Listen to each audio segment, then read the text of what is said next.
Aim down sight, you know what we doing. You know what we doing, what we doing. Aim down sight, you know what we doing. You know what we doing. You know what we doing. Aim down sight, what we doing. You know what we doing, what we doing. What we aim down sight. What we doing, what we doing. What we doing, what we doing. We aim down sight. Only podcast you ever need for all your gaming and your tech needs. Is it AI or is it Lyriic? We don't know. 1000% accuracy for sure. She's the hostess with the most. And you know it. Mute Panda if you know this. Always hot and never mild. Wouldn't be Nero if it wasn't wild. Get your snacks, favorite chair. It's a go. Sit back, just relax and enjoy the show. I said, get your snacks, favorite chair. It's a go. Sit back, just relax and enjoy the show. Aim down sight, you know what we doing. You know what we doing, what we doing. Aim down sight, you know what we doing. What we doing, what we doing. Aim down sight, what we doing. What we doing, what we doing. What we aim down sight. What we doing, what we doing. What we doing, what we doing. We aim down sight. Eddie, You know, you know, you know. aim down sight, aim down sight, aim down sight.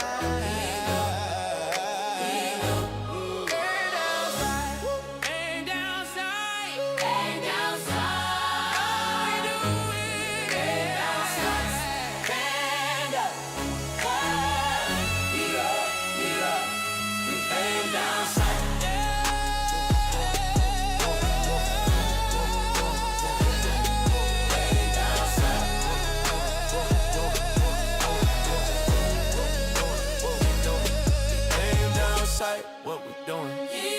You know what we doing, what we doing. You know what we aim down sight.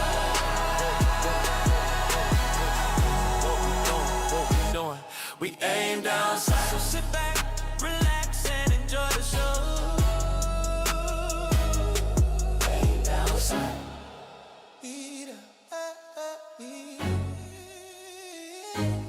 Aim down sight.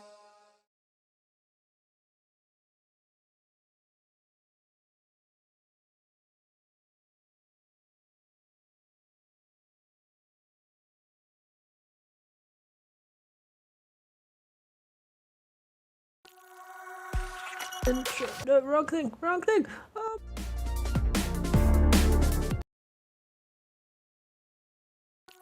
Who's on the ground?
Hi everyone. I have actually clicked on the right thing this time because, yeah, It's been a morning. I woke up super late, so I'm a little bit hectic this morning. But welcome everybody to Aim Down Sights episode 88. Yeah, episode 88 of the show. We have, as per usual, NextGenNero and Lyriic with me today, and then we'll get some guests coming in shortly. Well, not today, but like coming up. But we're just going to be talking about this week's news, as per usual, all the game announcements and such, which should be an exciting episode. But we're going to do what we usually do and crack into it. So just ask everyone who is watching live, just let us know what you've been playing this week, and yeah, what have you been up to? But I'm gonna throw to Nero. Nero, how are you? And what have you been playing? Oh, what's good, guys? All right, man. I'm not feeling the best, so just a heads up. I'm not sure if I'm gonna be able to make it through this whole episode, man. I have a raging headache right now, man. I just feel a bit lightheaded. But gaming wise, man, it's been a good week, as Panda mentioned, man. I really enjoyed all of the shows so far. A lot of games is for me. A few didn't really call out to me, so we'll talk about that for sure as we get into the show. Me personally, man, 007 Last Light, banger of a game, man. Really, really good game. I'm really enjoying it. I seen something today about it sold 3 million, so we'll probably have to update the number that I put in for the quick news topics earlier this week. The game is selling really well. I've been hooked on Pokemon Legends EA.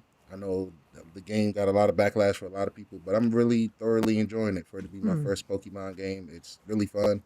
I like the battle system. I think it's dope. Started the new season of Marathon. Fire. I like the new maps. I like the new redesigns they did. The updated UI and stuff like that I think is really good. And I finally made it to Legend Island and Forza Horizon 6. Man, what a grind. I'm kind of burnt out, man, because you got to do some work to get that orange wristband, man. If you know, you know.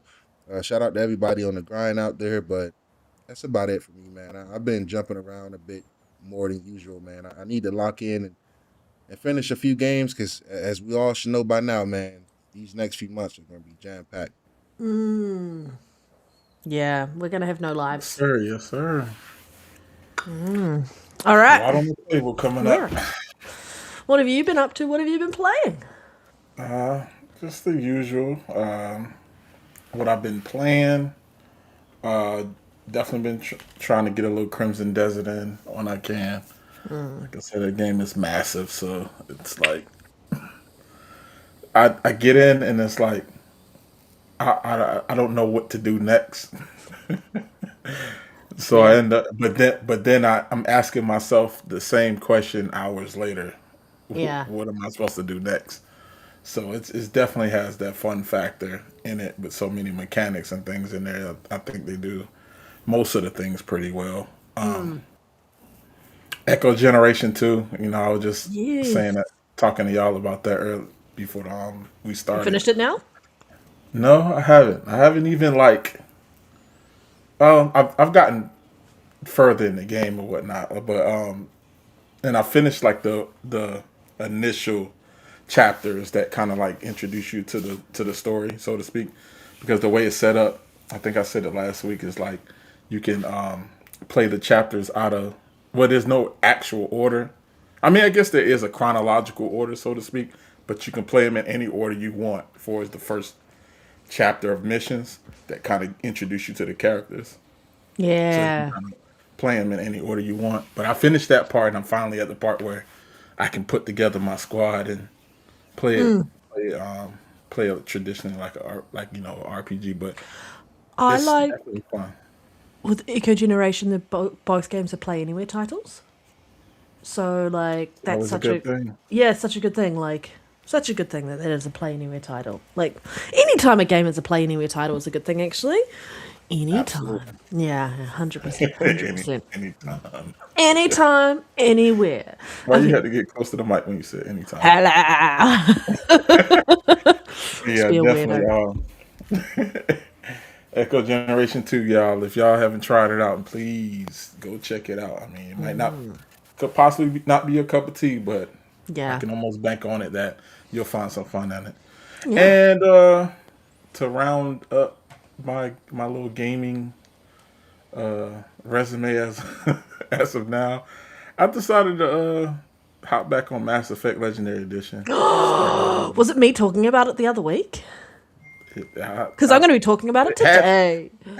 it had to be because something got in my head and I was like, you know what? I feel like playing a little Mass Effect. I think one of the biggest things what I needed a game that like when I want to like relax and just enjoy this like the story of it and Story. things. And I mean, you've played it Not enough that you can just sit back and relax and yeah. enjoy, right?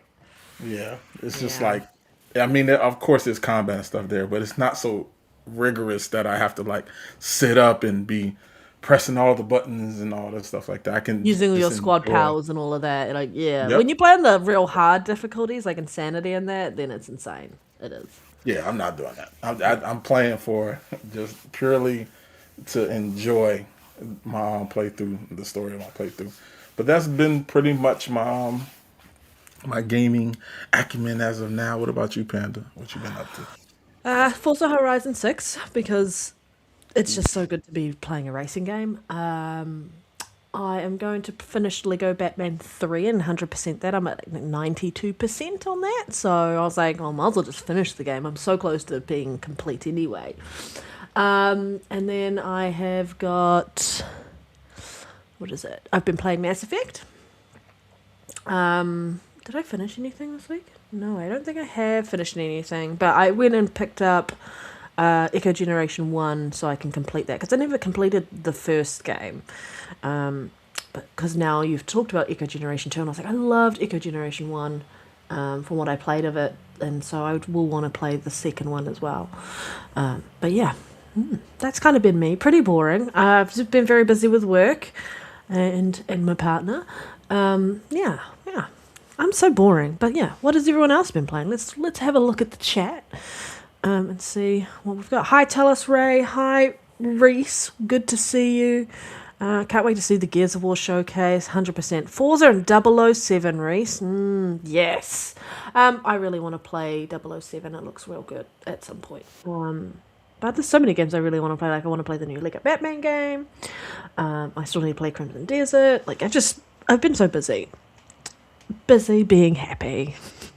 And not having enough time to game, which kind of it sucks, but it also doesn't suck at the same time. Yeah, like, I love gaming. I really do. But sometimes you just got to go out and touch some grass. All right. That's it. Yeah. 100%, 100%. We are going to, what is it? Kick off the show. I'm gonna bring up our quick news topics and stuff, and we're gonna kick into everything. It's gonna be a good show. Nero, let me know if you struggling, or if there's any topic you specifically want to call out if you have to leave early since you're not feeling 100%. Did I say Laura? We'll do. Nero. We'll do. Yeah, Nero. I don't remember what I said it, to be honest. Okay. Right. What are we doing with my life? It's just one of those days where I'm like, I'm very scatterbrained today. I'm being honest. Yeah, very scatterbrained. Yeah, I've had not the best news this week, so my brain is like, ugh. Okay. All right. Here we go. So Fallout 76, PS5 and Xbox Series versions will release this summer. Public testing will begin this month. So it's going to have a 60 FPS and there'll be a 4K mode as well. Improved draw distance shadows. VRR, PS5 and PS4 Pro will support 1440p, which is really nice to see that.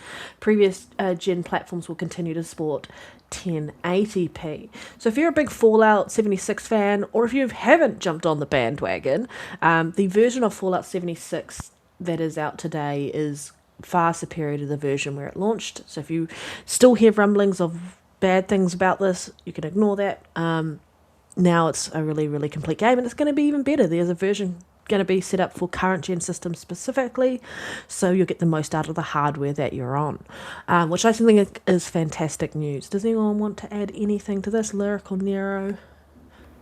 No, not really. No. I think it's great. It's absolutely great news. I've jumped in Fallout 76 for me. Stanley. I always hop in, play a little bit, then I hop out. Like I haven't like been I'm not gonna sit here and act like I'm like the quintessential Fallout 76 player. Like I'm like that's my MMO and I'm just playing it. But I do enjoy it every time I do hop in. And I sometimes I get that itch and just, hop in and then of course I get caught up in other stuff. But anything that's gonna improve, you know, the game in any kind of way, Yep. especially graphically, there's nothing. Never gonna be upset with that. And Yeah, I think it definitely attests to them. They have really stayed on that game they and have. turned that game into something totally different than what it started out BRB. as. And if I was a Fallout 76 player, I would definitely be happy with the product that I'm playing with at this point. You know Yeah. that they've put in the work for it. So they definitely have a a base that definitely should be proud of the work they have to put in to keep that game going. Well, this particular hit the like button kind of just matches this topic perfectly. I was Top like, yeah, boy, it's Fallout. Fallout boy. Fallout Boy. What's happening, all? We're good. Stanley, Nero's not feeling 100%. So he might drop out early. But yeah, what have you been playing? For those who are just joining us now, what have you been playing? Yeah, let us know. I think it's Right. nice to see it getting some graphical updates. I'm just more of a single player Fallout guy. Yeah, fair. Same with the Elder And Scrolls. I that's just like huge. my single That's player. definitely fair. That's about it. I think I I'm the don't blame same you. way. Even though it is, I have had fun playing. It's just like I'm definitely I like the single player Fallout. Fair. I don't blame you on that one. I don't blame you on that one at all. Right. All right. What else do we have on our lovely, lovely topics? Oh, yeah.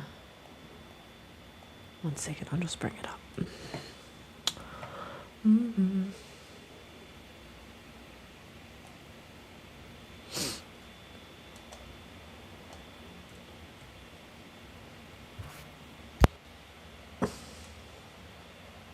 I'll just leave it there. All right. Well, it was announced. Clutch. We saw that, I feel like, at the Summer Game Fest show. We saw it earlier in the week as well. But Maverick Games revealed Clutch, which is going to be a PS5 and Xbox and PC game. And if you remember, it's head of the studio at the time, or whoever looked after, or game director at the time, who was previously working on the Forza Horizon series. And this is Forza Horizon devs as well, working on a game. So it's going to be open world racing game.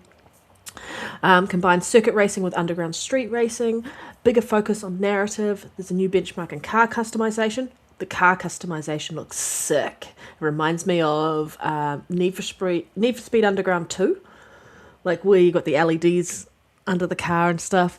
It's a living PvP and PvE open world. Follows a pair of sibling prodigy drivers competing in the R1K circuit racing and the Midnight Collective Underground Racing series. The developer said this is the longest development of any game he's worked on, including Forza Horizon 5, so that's Mike Brown. Built on a custom version of UE5. Studio includes, I said Forza Horizon devs, Need for Speed devs, so feels like that customization where I mentioned Need for Speed Underground 2. Pushes the genre into a new era with new types of sandbox gameplay and generational leap in racing games. And it's releasing next year. Yeah, spring next year on all those platforms. All right, I know we have some people in this panel who loves racing games, like all of us. What was your take on this, Nero, when you saw Clutch? I thought it was cool. I was interested because the former Forza Horizon, some of the leadership from prior games, just trying to make their own game. So with that, it can always either be a hit or miss. Yes.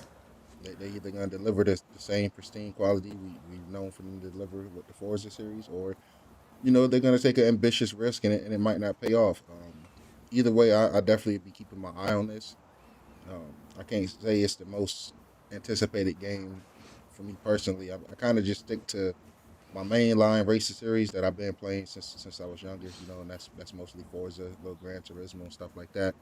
Need for Speed, but I definitely be checking this out. It's always good to see more racing games on the horizon. Yes. especially leading into next gen. I always feel like some of the best games to show off the gap between generations is Hmm. next gen games, is racing games. You know what I'm saying? You can really do a lot Yep. there with pushing fidelity, pushing the visual bells and whistles and stuff like that. So I'll be there. It's good to see them taking a risk, trying to create something new. Yeah. I agree. And Lyric. I have pretty much the same take, man. You can't go. I don't think you can go wrong with another player in the racing game fight. You know what I'm saying? And it looks like they can. What I'm hoping is that they can kind of take the customization thing to a higher height, like a higher ceiling. One thing I love Forza, but I know that Forza sticks to like a more like realistic.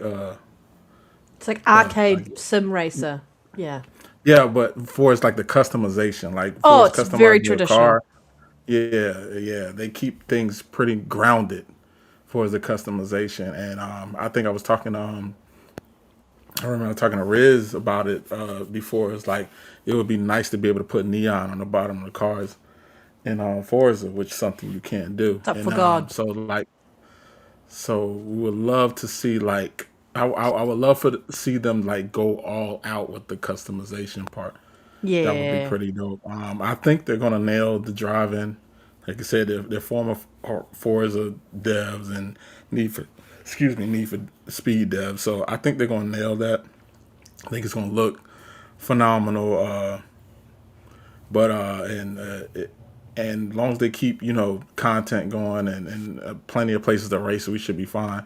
But I think the customization is where they can really super stand out with when it comes to other games. Because right now, when you look at Forza, you look at GT, is very traditional. Forza, like you said, Forza the customization is very grounded, and I would love to be able to kind of have a little bit more fun. That's a little bit might not be practical, but who Hey, cares about practicality I think it. when I I'm think trying it to. it's the ability for you to really personalize your cars and make them your own, and then it would be then you've got the idea of potentially like car trading with other people, and they get to see what you've created as well if you want to trade it Yeah, in, and potentially who knows what they're going to have built into all of this game. I like how they were like, let's create the fluffy dice because we don't have it in the game yet. I was like, yes, fluffy dice. But like the fact you can customize the steering wheel or the seats, yes, all of that, like what you can put in the car on the dashboard, and like and that the seats are actually going to look worn in, because no car that you're driving is going to be pristine internally. Like if it's a well-loved car, because I used to spend hours upon hours in Need for Speed Underground 1 and 2 where I would customize every yep, single car yep, in my garage, like everything, and you just had so much fun doing it. yeah, And I kind of miss that level of customization that in this type of car game, and that's what I would love to see more of in Forza Horizon. So I think yep, the head of the studio, what was it, Mike Brown, said like they weren't innovating enough, and I can kind of see what he was talking around, yeah, possibly around the absolutely, customization and things. So I think it's a really great opportunity to challenge playground games to be more innovative and put another car game in the market that potentially people are going to love just as much as Forza Horizon, hopefully. Yeah. yep, My game was yep, Midnight Club absolutely, Dub Edition. Oh, yes, good old yep. Midnight Club. Sup, Sly Hey, look, Crow. look, let me tell y'all, stop bringing up Midnight Club. We never gonna get a game like Midnight Club Dub Edition. That's the goat. We ain't never gonna get that again. I don't think. No, you're not. No, you're not. Yeah. But yeah, absolutely. But I'm super, super happy to see that Maverick Games is there. Like, with those devs went on to do something really positive and start a new studio. And we're going to get more racing games, because all I want to do is play Forza Horizon, and I feel like Forza Horizon has ruined me for other racing games, except for like the kart races, because they were stupidly fun. But now I've got this one that I can really look forward to as well. All right. So we now have confirmed around No Rest for the Wicked coming to console. Specifically, Xbox Series version will not launch alongside the PlayStation version and the PC version. They said that they're struggling with the Series S version. They actually referred to it being like a mobile around what it can do. Series S is making that rough. We'll ship it once it's in a good way. So they've also got to create the Switch 2 version. So I guess once they work on the Series S version, that'll help really push the Switch 2 version out. But it also makes me wonder if they're going to be Steam Deck verified as well, because the Series S and the Steam Deck, when you're looking at performance-wise, you should be able to deliver a version of No Rest for the Wicked for that console. But it'll make those developers better at optimizing. They just need the money, guys. That's why they're doing the PlayStation 5 version. They can't wait to deliver those on the same day. Yeah, they need the money. All right, Lyriic or Nero? Any thoughts on The Rest for the Wicked? I think I'm gonna step away after this. After I give my thoughts on this, guys. Okay. First of all, shame on Reese. All right, I seen Reese all over Twitter attacking these devs, calling them lazy, calling them frauds, saying they taking money from the Japanese people behind the scene, all type of things. Reese should be ashamed of himself. I don't think this is any ill intent. I honestly think they're just struggling to get it on the S and the Switch. And because the S has been the scapegoat before, of course, all the articles are going to highlight the S, but they're having just the same amount of problems with the Switch. So, I mean, it would be nice for Xbox to kind of like end that like little parody thing they got going on, and maybe the Series X shouldn't suffer, because at the end of the day, Series X people paid more money for the console.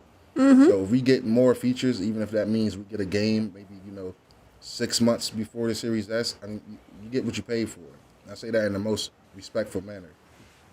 Fair. These isn't the first devs to have this sentiment, and if you look across the landscape of the devs who have said this, I don't think none of them have any hatred or visceral towards Microsoft. And I know the studio right here got a history with Xbox with the Ori series and whatnot, but I don't think Larian has any beef with Xbox and Microsoft. They said they struggle with the S as well. I don't think the guys from Wukong Black Myth have any hatred towards Microsoft and Xbox. They struggle as well. So third time's a charm. This is the third time we're talking about a developer struggling to get games on the S. I think it's just I think it's true. I mean, not every dev across the board is as skilled as the next studio. Some studio might come in and look at the S and Switch 2 and do an evil grin and rub their hands and say, hey, I can get my game running on this in 2 hours. And the next dev might come in and scratch their head and say, we're going to have to change a few things with our engine. We're going to have to change a few things behind the scenes. So this is one of the games I'm extremely excited to check out. My preferred place to play it will be on the Switch 2. But I'm one of those guys where for something I want to play, I'm going to pick it up wherever I can play it at day one. So when it comes to PS5, I'll probably be playing it there first. And if it got cross-save and cross-progression, I'll probably pick it up on the Switch eventually. But, hopefully you get there soon. Hopefully it don't take years and don't take too many months. Hopefully by December or January, we got a tweet out for them guys saying, hey, look, our hard work, we learned this, work around, and it'll be dropping before Christmas. So it's fingers crossed. Hopefully. I hope all of that everything happens in quick succession like that. Yeah. Lyriic. Nero, feel better, please. Go put yourself to sleep, drink some water, whatever you need, take some painkillers, I guess before I go, I could just give my ratings for the show. You can, yes, go for that, please. I think the state of play was about an 8. Maybe an 8.5. I have to go rewatch it. I thought the pacing in there was really good. I really enjoyed everything that was shown. The reason I liked it the most is because I got release dates for my most anticipated games, man. September is going to be insane. It's about 5-6 games September alone that I'm looking forward to playing. So I'm probably going to have to start pre-ordering some of these games sooner than later so I don't get blindsided when that month roll around, which will be here sooner than later, guys. This year is flying by. Solid 8 for the state of play, and for the summer game fest, I'm gonna say 8 as well. Maybe an 8.5, leaning towards that 9ish. area. You know, the only reason I don't give it a 9 is because there were some things that disrupted the pacing. Like me personally, I don't care about a Doom game, MMO or single player. So when that kind of came up, I kind of checked out. Then there was a couple other things I didn't care for. But the things I did care for way outshines the things I didn't care for. And that goes for both State of Plays and Summer Game Fest. For Summer Game Fest specifically, Resident Evil Code Veronica Remake, man, I'm excited to play that.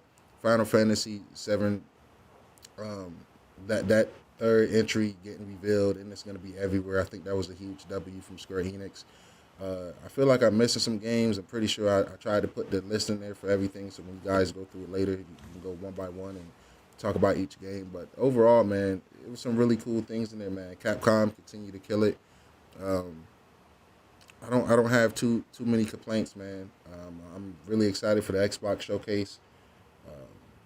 I'm not sure what to expect from that. I just know games.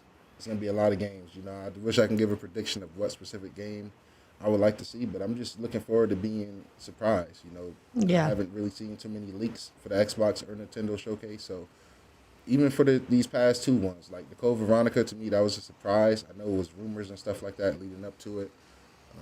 So yeah, man, it was some pretty good things revealed this week, man. And once again, shout out to the panel. Love you, Lyric. Love you, Panda. You guys hold it down. Shout out to the chat and the community. Love you too, Nero. Later. I'm not feeling the best. That's why I'm taking off, man. So y'all hit this like button. Continue to support Lyric and Panda for the rest of the night. I love you guys. I'll be in the comments. Get some rest, man. Yes, get some rest. He's only going to be in the comments so he can come back at us for when we trash talk him next week. I mean, what? I mean, he can hear what we're trash talking him about, Lyric? Always. Always. Feel better, Nero. Please take care of yourself. Yeah. All right. Wow. I don't think I have anything else to add for No Rest for the Wicked. I know the devs have kind of shot themselves in the foot a few times around certain comments that they've made. I kind of understand what they said around like optimization. They are a small team. They are needing money. And so this quick win for the PS5, because what was it previously last year? They were like, if we don't something, we're going to be out of business. Like we're going to have to close the studio. So I feel like that's come off the back of that. But I think their comments around comparing the Xbox to like a mobile chip, or what mobiles can do for graphics and things like that is kind of stupid. Probably paid for. Yeah, who knows? I feel like Paid this for a because it's comment. Moon Studios. Maybe they're still salty over whatever went down between them and Xbox. Who knows? Because yeah, I don't know. Or they got that check from PlayStation, and so they trying to be extra. Yeah, potentially, yeah. It's just disappointing. But either way, I mean, it is what it is. For you to have that kind of take, though, my thing is, you better put out. It better be as good as Baldur's Gate was when they said what they said. Like, you can't have that taken and come out with a mediocre ass game. Yes, I agree with you on that one. Wholeheartedly, 100%. If that is what happens, you know, yeah. All right, what are we looking at? Okay. All right, I have to go find our next lot of topics. Once again,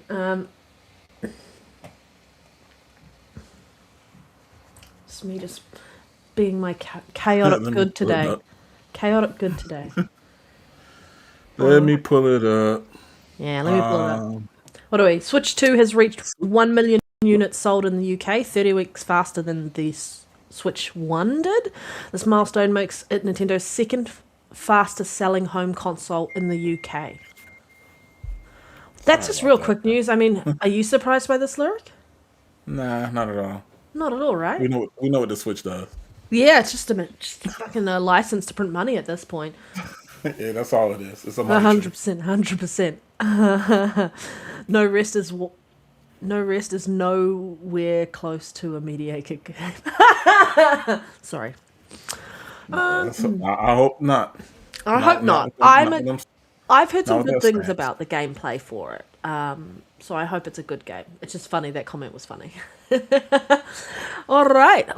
Okay. I don't have anything to add to that one. It was just an FYI news for everybody because, like, we are a gaming podcast, so we talk about video games, but we talk about what's happening in the world of gaming in general, the industry. Yeah. All right, and then our next topic. This was actually not that.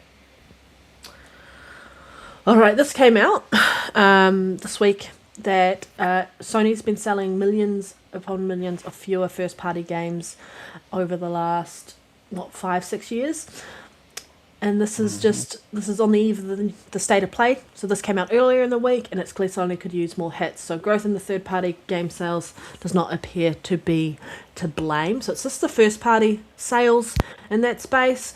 I don't know if I can bring that image up, but basically what you'll see, like, they're trending downwards, and then the spike is COVID, lockdowns and all of that, and then it continues to just trend down and drop around there. So I don't know what it is. It just, to me, what are your thoughts on this, that year on year they've been selling fewer and fewer first party titles? What do you think that would indicate?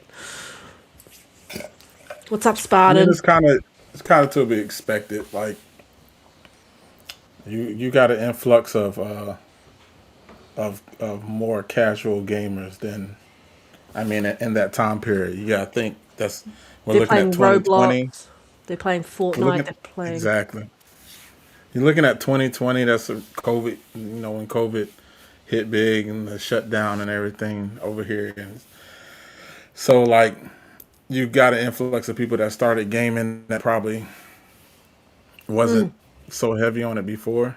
And at that time, that's when your Fortnites, your Robloxes, the Minecrafts and all that stuff was really, really jumping to the point that they've solidified a base. So, and then, of course, your sports titles or whatnot. So for the most part, the people gaming on a grand scheme are not looking for first party titles. It just is what it is. So you kind of expect it, and then it's like the output hasn't been the greatest. Correct.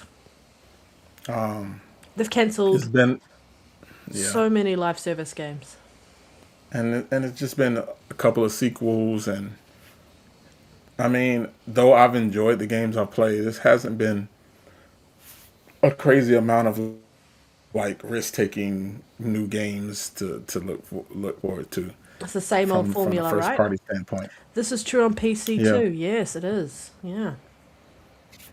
So you kind of expect that. I'm hoping PlayStation can figure something out. We were just having this conversation in a party the other day, and I was like, the thing that frustrates me the most with PlayStation is that they're sitting on so many good IPs, and they choose to remake and remaster the same games over and over again, and keep giving us games that, like, I just can't for the life of me understand why. Sly Cooper. Where's Infamous? How Infamous well Infamous could do right now. If you remade Infamous right now, at least 1 and 2, like, there's no way that game doesn't do extremely well right now. Like, that's to me, that's my Spider-Man before Spider-Man, so to speak. So like, yeah. That's one thing that always frustrated me when it comes to PlayStation. Is like, they have so many good IPs, and I don't know. I'm not in the room, so I don't know what the talks about the IPs and the rights and all that stuff goes. But if they do have them and they just sit on them, they're just insane to me. And I would hope that this type of chart, we have them go back to the drawing board and say, hey, maybe we should try something different. Yeah. Like, how many Spider-Mans can I give them? How many God of Wars can I give them? How many games that are pretty much the same? I mean, they're not the same, but they're the same at the same time. Yeah. We'll see. We'll see what happens. Yeah. I think it's interesting. I think there's a lot of contributing factors. I definitely agree. They've had studio closures. They had a change in their strategy, which meant their focus and a lot of their money was going to live service titles. Those live service titles haven't panned out. And so they were delivering less and less first party year over year anyway. And so they've promised to commit to one first-party title release per year as a bare minimum. You might get more. You're at least going to get one, which is really, really good. But the Sony of old, it feels like, is gone at the moment. I hope they find their feet again. But the casuals don't know that stuff. They aren't paying attention. They've got the game that they want to play on the system that they're playing on, so they're happy and they're moving forward. And they're not looking at any other titles because they don't need any other titles. They might expand eventually, but at the moment, no. Casuals are your predominant players on that platform, and they're not playing your first-party titles. So you're going to see that. You also are going to see a whole heap of other things happening. What other thing has been happening over the last, 5-6 years? The economy has been pretty bad. People can't afford as much as they used to be able to afford. Game prices have gone up as well. And so you've got system prices going up.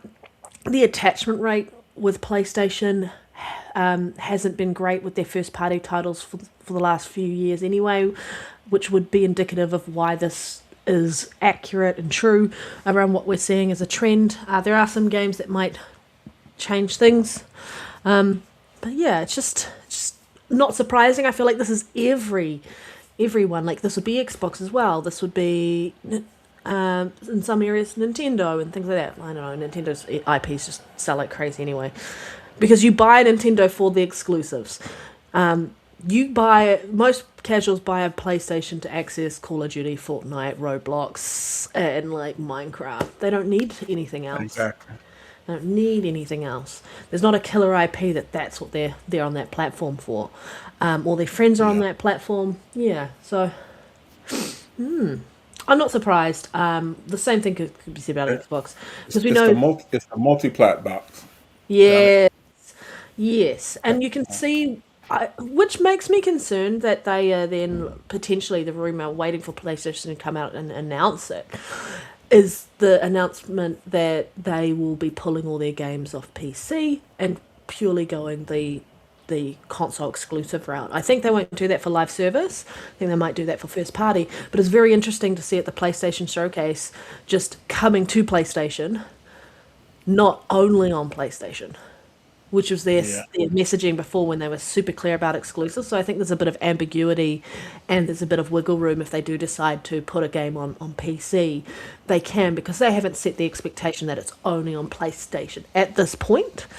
But that's where their PlayStation storefront could be. And then it's only on PlayStation and their storefront. So who knows? But people are like, we don't want another storefront. I don't know. It's interesting. There's a whole heap of things that you could look at in this one. Gas prices skyrocketing, making you have to save money just to get back and forth to work as an issue as well. Yes, 100% at the moment. People are really, really looking at their wallets and going, what can we afford? And sadly, gaming goes and takes a back seat when it comes to standard amenities in your life. Yeah. All right. I don't think there's anything else. I wasn't surprised by this. I don't think anyone would be surprised by this. I hope no one has been trying to defend it or talk it out, because you can't defend something that's actual factual data. The trend tells us, like, reading the data tells us so many different things.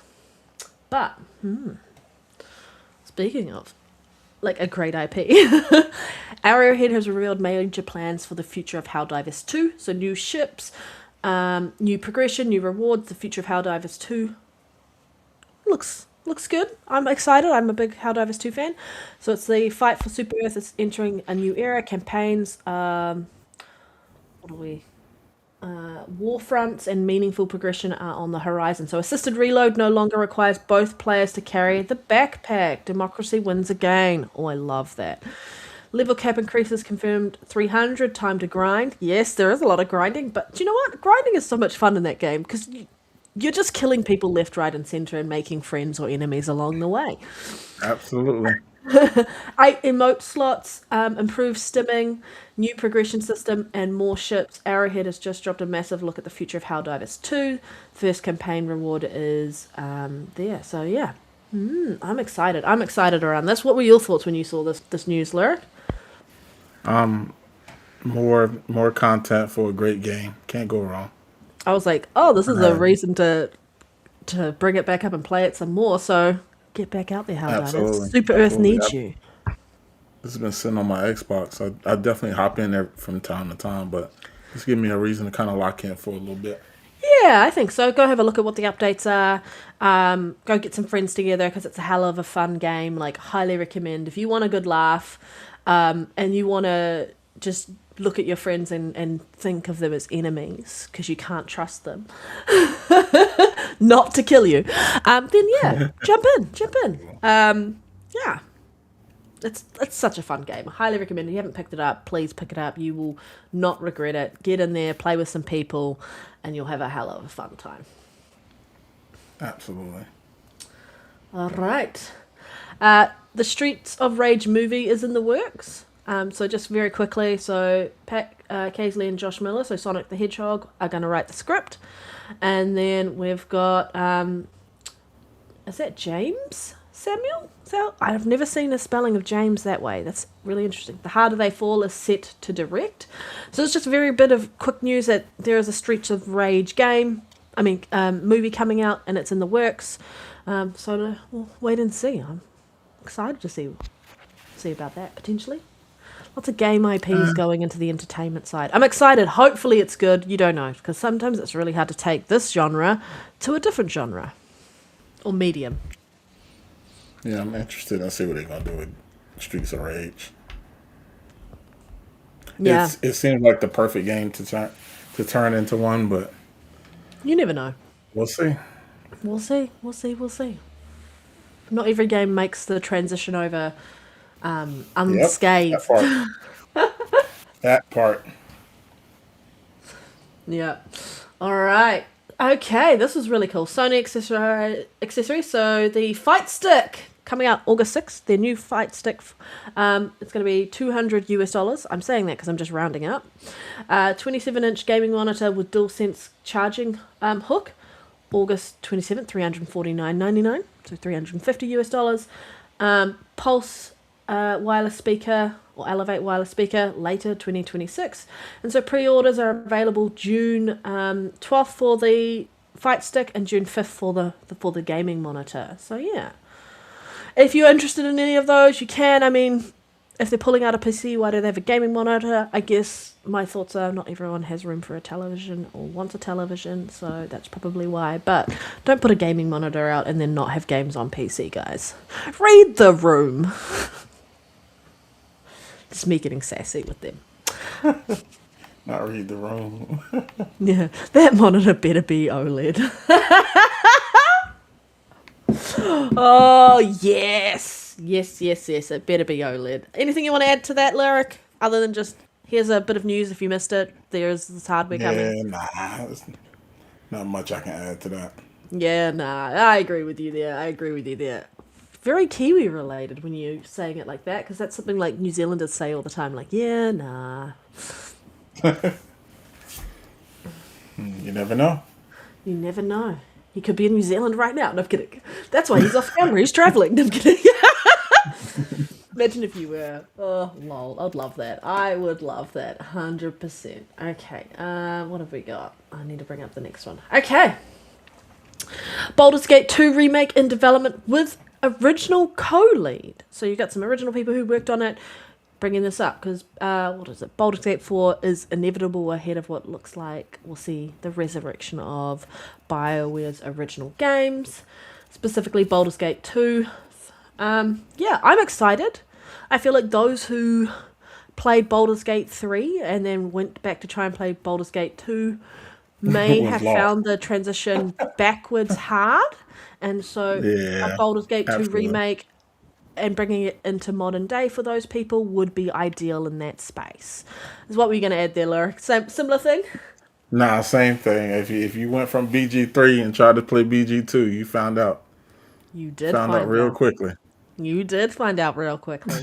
It's not that it hasn't aged well. I think it's a very, very different game, and it's a lot older. Mm-hmm. Like, we didn't get a Baldur's Gate 3 for a very long time comparatively from when this game released. So it's nice, and I think it's going to give other people a reason to go into that world and feel more like get more involved with Baldur's Gate itself. D&D, guys, D&D. That's essentially all it is. And if you want to play D&D, jump in. I don't have much to add here other than this was great news to hear that this is getting resurrected and getting some love. Could you hear that? Absolutely. You could? Aw. You could hear my cat? All right, I'm going to bring up the next one, put it up on screen. What are your thoughts about the coming showcase, Xbox's 25th year anniversary, and what are you looking forward to? What are you hoping to see? And obviously, we're all dying to see the Gears of War Direct as well, but we haven't really had a chance to talk about our hopes and dreams for the showcase. So jump in. I'm just going to quickly go throttle my cat. No, I'm kidding. Absolutely. I'm going to go put him outside. What's up, Tegan? All right, I'll be right back.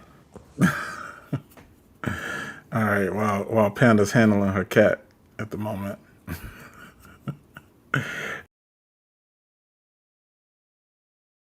For Xbox, we got a showcase coming up. Personally, I just want to see some games. I'm like Nero in that position. I do want to, if I want to be specific about certain games that I really want to see, I definitely want to see Blade. I think it's about time. You done playing? Never mind. I'm not gonna say. What are you giggling at? I was gonna make a joke that I shouldn't make. But You yeah, can. Blade. But Blade, yeah, I definitely want to see Blade. I think it's about time. So I would assume that we will see some Blade. Clockwork, definitely need to see Yes. that.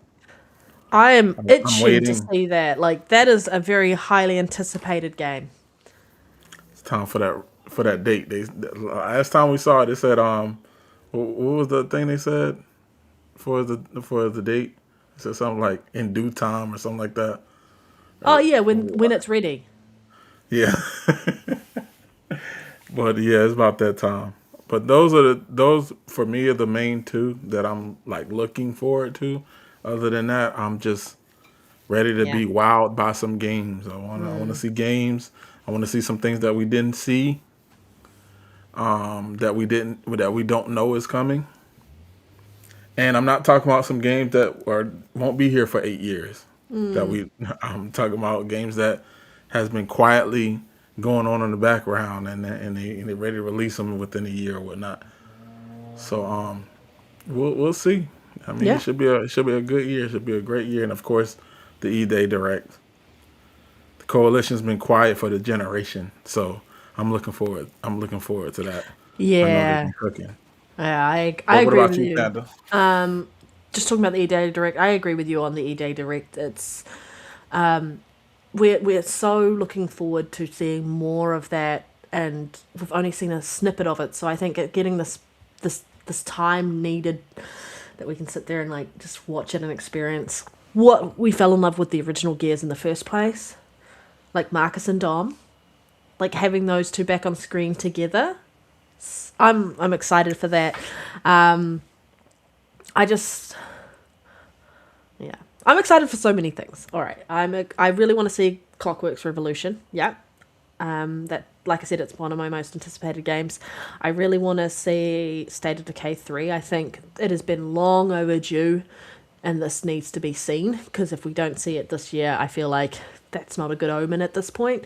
So we need something on that. We're going to see Fable there anyway. We know that because Fable has been pushed back to February of next year, but they're still going to have something in the showcase. I feel like we're going to get, I hope we get during the showcase, a quick snippet teaser trailer for E-Day, and then telling everyone to wait till the end of the show, because for those people who may not be aware of the E-Day Direct and they show up to the showcase anyway, they'll be reminded that if you want to watch more on E-Day, you stick around and we'll have this after the show. So I think that's really important there.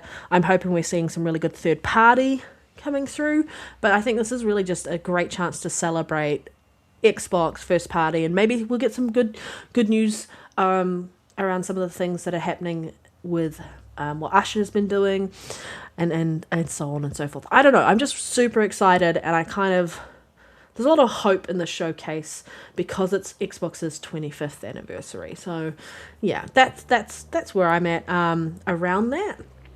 Yeah, I don't know. That just seems kind of crazy. I was like, but yeah, that's where I'm at. I'm a little bit hectic.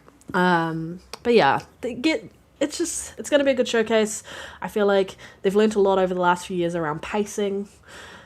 I have to be at work that day, so I can't watch it till after I finish work, which I'm kind of sad about. So I'm going to be avoiding spoilers like the plague, so I can watch it Definitely in send all you a its message. glory, without anyone just ruining it for me. Yeah. I'm definitely gonna send her some spoiler messages. Yeah. So if you want to ruin my showcase for me, just send stuff through to me in the DMs. Yeah. Did you see this, Panda? What about this? And I can't believe they announced this. And I'll be like, I hate you so much. This is where he Rick rolls me instead. Did you see this? They revealed this, and then she clicks it, and it's Just never Rick gonna give you up. I would love that. That would actually make my day if someone did that to me. Yeah, I think chat, we're going to be in for a treat for the showcase. I'd love to see Xbox marketing the new Mass Effect game, Spartan. Yes. I'm just going to highlight this comment because this comment is yes. I would love to see that too, because all we've been Andromeda 2. Don't you ever you keep Andromeda out of your mouth. Like, that's a swear word, okay? Honestly, we're gonna get cancelled on the stream. Careful what you say, Lyric. We'll have every Mass Effect fan like jumping in and like just hitting that dislike button. I mean, if they hit the dislike button, it's still interactions with our channels. So. Yep. No, I would love to see Comment Mass section Effect. is Well, because they had the marketing rights for the original Mass Effects. Like Mass Effect 1 didn't launch on PlayStation initially, and so it's interesting. But I hope so. I'm gonna start literally every day. I'm just gonna tweet Andromeda at 2. Asha. No, Jade Empire 2. Oh, Jade Empire 2, that would be good. I'm hoping that they announce a limited edition Gears of War console or controller. Yes, yeah, that would be quite cool. I think there would be an overstep to not do You that. know they will. At least the controller. They might show us the Elite 3. Yes, I really want my Elite 3. I really do. It'll be fun. Yeah. I just really wish it was already the showcase and next week's show. No offense to the show this week, but like talking about the showcase, I'm excited to talk about their showcase. Yeah, I'm excited to see how many games are going to Game Pass. All of them. Yeah. Spoiler. No, they won't all go to Game Pass, but yeah. All right. Announcement of a Toy Story Retro Roundup, and a Toy Story 3 remaster. So it's going to include 11 classic games, both console and handheld versions of 4 Toy Story games and A Bug's Life. So launching October 15th. I don't know, if you've got kids and that, or if you're feeling nostalgic, jump in. If you're a big Toy Story fan, go for it. But yeah, it's news. We talk about games here. Some of our news is not for everybody. Lyric, anything you want to add? I know you want to play this. No, don't. Let's just pass. Different topic, Panda. Different topic. I'm so sick of Toy Story anyway. Yeah. And that's like one of my like top 5 movies of all time. The original. Well, the original. I have not watched 2, 3, or 4. 2 I can get away with, and once you pass 2, it's like, is it Toy Story anymore? Be More Gamer. Yes, I'm so fucking excited for the Xbox showcase as well. I think this whole week is just fantastic news for us gamers. So, yeah, best time of the year. All right.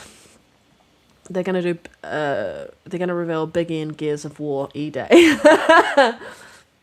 You don't know. At all. I'm just going to quickly go and share this one. The California State Assembly has passed the Protect Our Gamers Act, a bill to protect users' rights after a game service ends.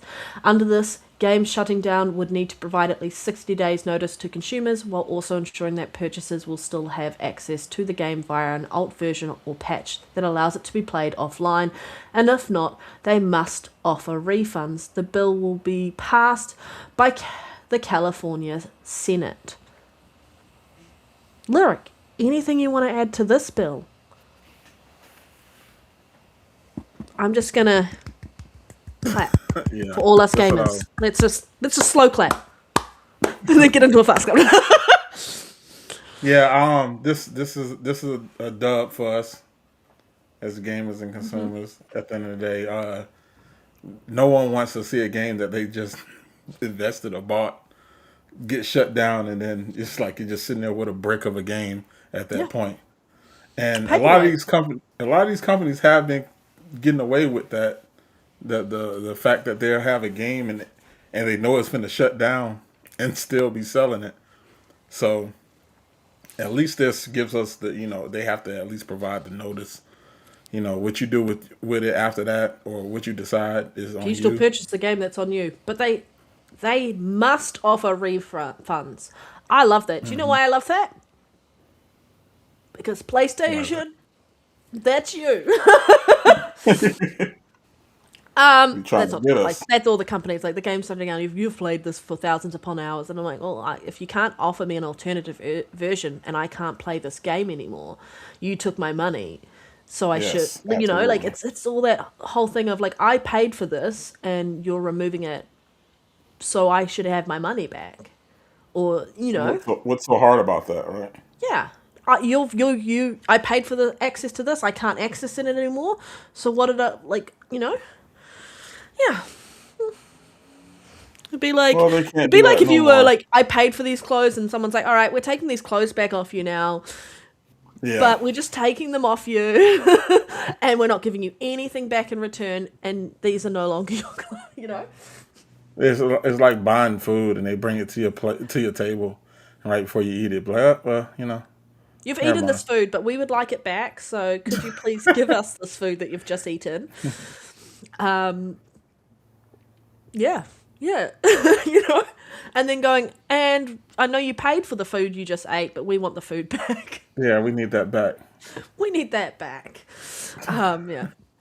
Clothes aren't a good example. I know clothes aren't a good example, but, I give y'all the perfect examples. Like going to a restaurant, ordering your food, and you had to pay for the food ahead of time, and then they close the restaurant.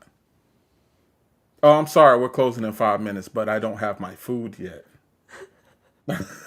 Oh, I'm sorry. I don't know what to tell you. Enjoy the bread and the water. Yeah. Now walk on out of here.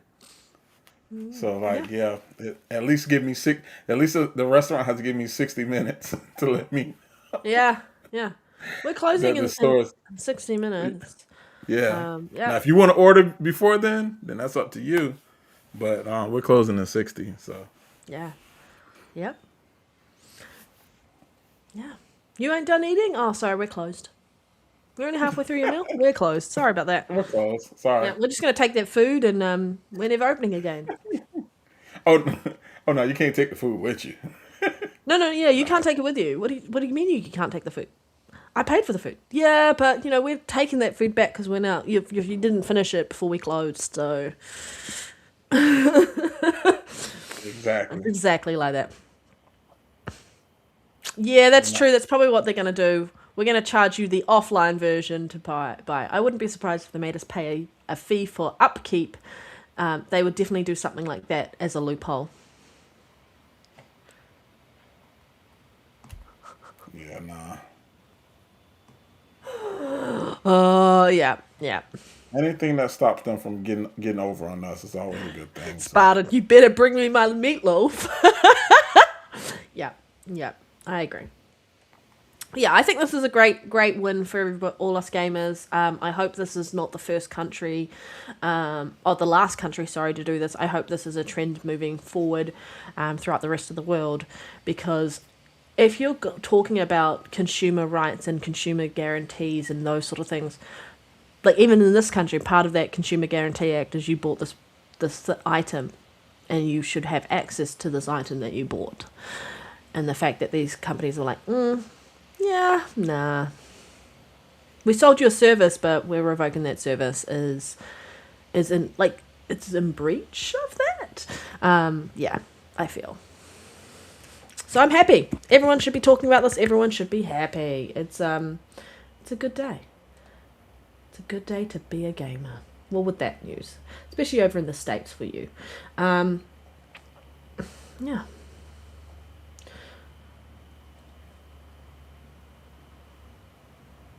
1 second, people. I know I'm buffering, but that's just my brain. My brain is just buffering. Okay. All right. So, Amazon Game Studio issues statement on the Bond games. So, MGM holds the rights to any future James Bond video games, but it's still too early to discuss future projects. We have a great relationship with IO Interactive and are proud of what we've accomplished together on 007 First Light. Our partners at IO will reveal more about 007 First Light in the near future, and we're looking forward to sharing what's next. So, I mean, we saw that there's a new, I feel like we saw something on this additional content coming for 007. It was announced at the Summer Game Fest show. Summer Game Fest, yeah. Yeah. The Future Game Showcase was good too. Oh, I haven't watched it yet. So, Future Game Showcase. I definitely need to watch that. Hi, Umbra. Good to see you. You're going to touch on Future Game Show. Sadly, no, I haven't watched it. When did it come out? Is it this? When did it? Was it yesterday? Because I watched Summer Game Fest show yesterday because I couldn't watch it live when it came out. And so I haven't watched the Future Game Show. I better make the next one. This one is too good. Yeah, what is your takes on this, saying that they've got the rights to any future James Bond games, that studio? You talking about the ones that just made the 007 First Light, right? Amazon MGM holds the rights to any future James Bond game. They've also, Amazon's got its own game studio. So at this point, it looks like they're going to continue with IO Interactive because they have done this for this game. But what does that mean for future Bond games? Yeah, it was today.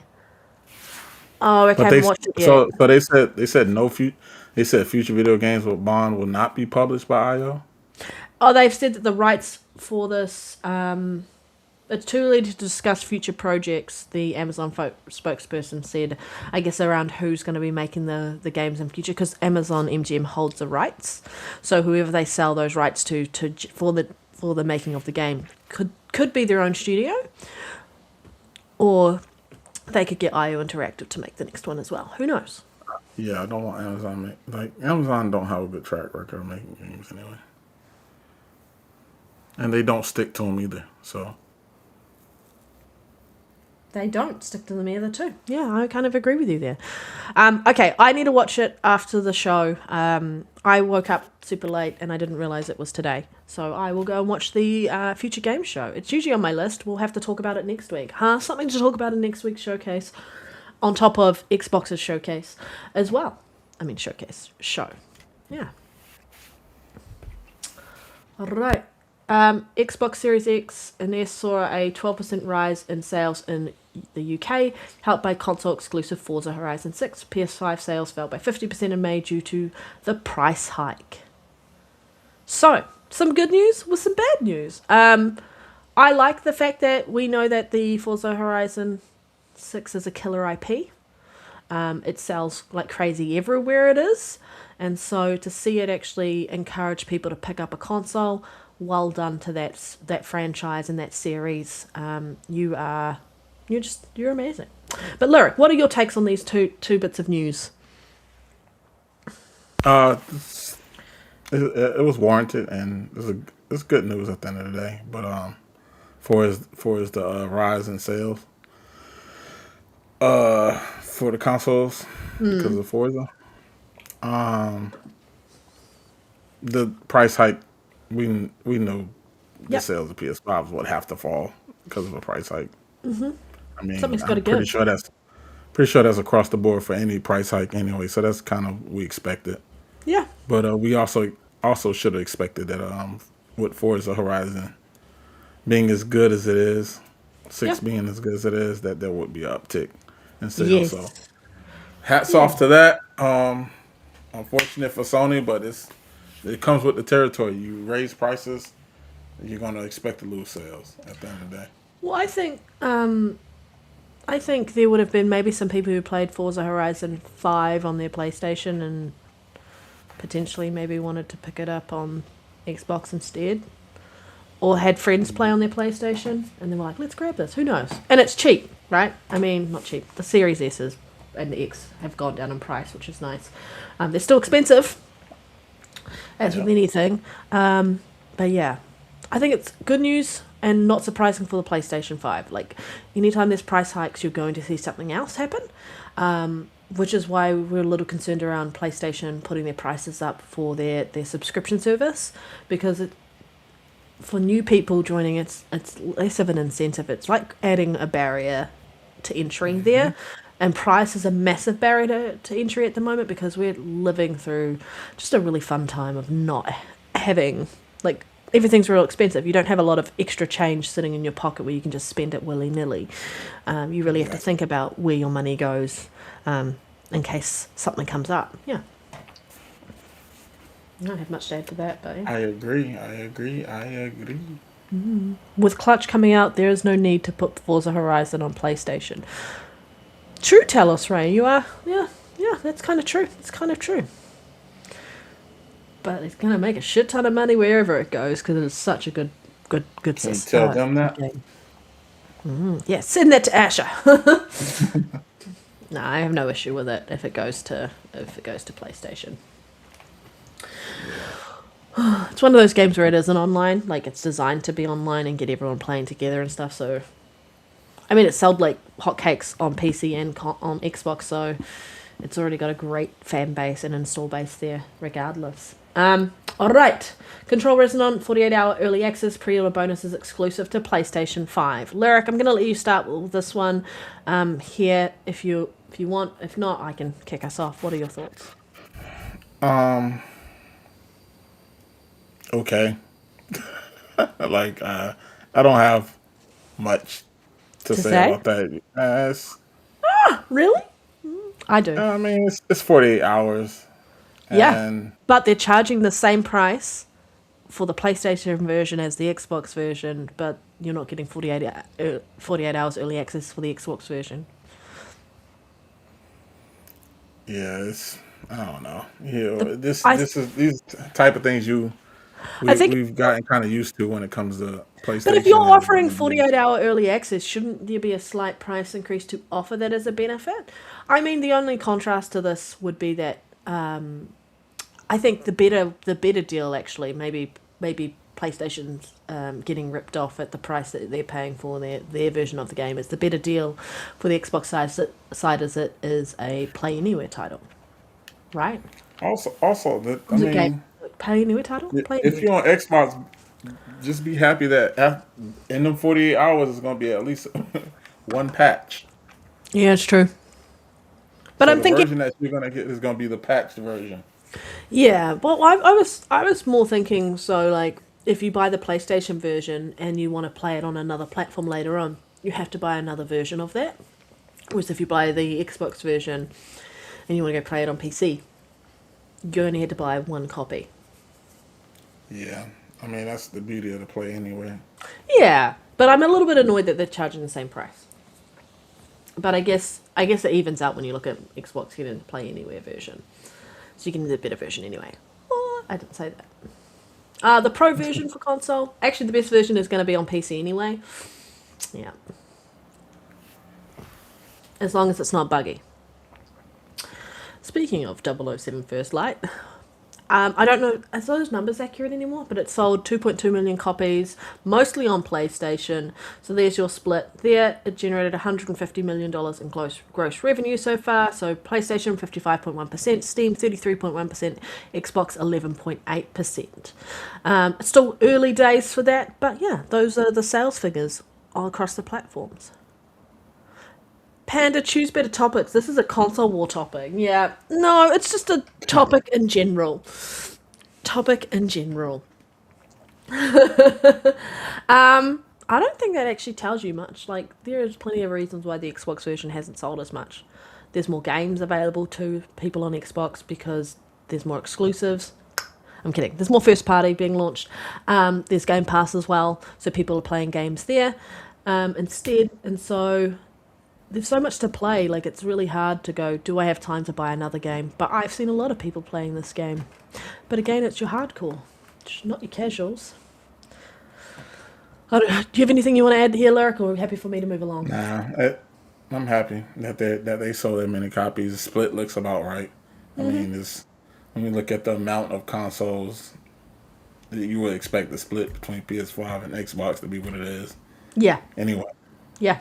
You are correct. So You are correct. I think a lot of people don't take that in consideration when they try to have their console war talking Conversation. point. Oh, no one's on Xbox buying games. No, it's not. It's not that. It's that when you have one, if you have 1,000 of something and I have 100 of something, my 60% is 60. Your 60% is 600. So like, of course it would look like that. So it is, I mean, I also think of it like this: as there have been less massive first-party killer IPs on PlayStation available for that group of gamers that specifically like to play those games, and so this is a great game for them to pick up in place of that while they wait for the other games to launch on PlayStation, like Wolverine and that. So yeah, I also look at it like that and go, there is a significant number of PlayStation gamers who are vying for these games when it comes to first party, and they're not getting that at the moment, so they're switching to buying third party. Yeah. All right. Good news here. If you haven't tried the new Lego Batman game, I'm sad about that, but I will get to it eventually. Is good news. It's coming to the Switch too, September 18th. So everyone who's been enjoying it, if you own a Nintendo Switch 2, you get to play it there too. Yeah, that's all I'm going to add there. I don't really have much to add to that. Yeah, it's great news. Great news. And then also I feel like, what was it? Elden Ring Tarnished Edition Switch 2 that's releasing August 28th as well. So yeah, there's some good games coming our way. All right. oh yeah. We are going to go through the PlayStation showcase. I feel like that is where we're at too. Yeah, I was about to Yeah. say. Yeah. I just need to switch us over, so one second. So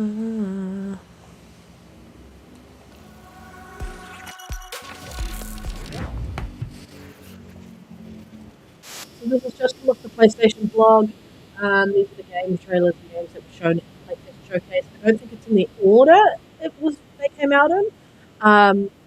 But yeah, it's a good chance to talk about it. So, Lyric, I want you to let us know sort of how you felt about the showcase, the state of play from PlayStation. 1 second. I think your audio over there sound like you in water. Me, I'm in water. Oh, no, you're better. Oh, random. For a Okay. second, it sounded like that. It might have been. Oh, I was just going to ask, what was your take? It's because I was talking about the PlayStation state of play, so my audio was like, you don't need to hear this. No, I'm kidding. What was your take on this? Like, was there any good call-outs for games, or how did you feel about the overall showcase, and what type of rating would you give it? I think the showcase was pretty good. It's definitely the better showcase for me that I've seen from them. Especially being, I mean, was this technically a state of play, right? It was a state of play, correct. So from what we traditionally got from state of plays, I would say this was one of the better ones.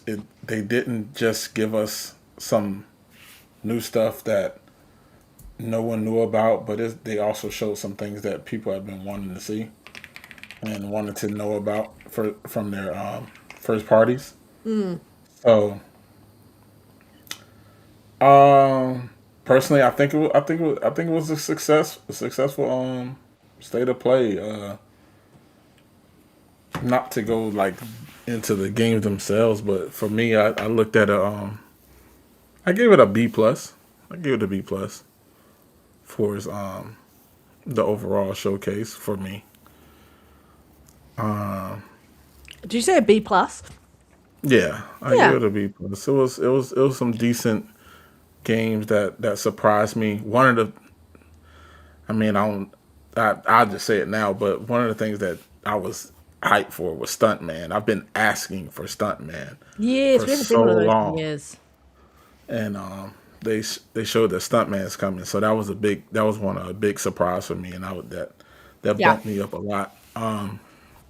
Expected to see Wolverine. I'm still at the same place that I was before when they showed it before. It's like I want to play Wolverine. I'm going to play Wolverine. I'm still hyped to play Wolverine anyway, but nothing they're showing me is taking my hype level to a next level. Like Yeah. it kind of stays where it's at. Yeah. I Some kind of of the agree things with we you. know, yeah, some of the things we already knew was coming. Got some dates. God of War. I don't know if it was surprising to me.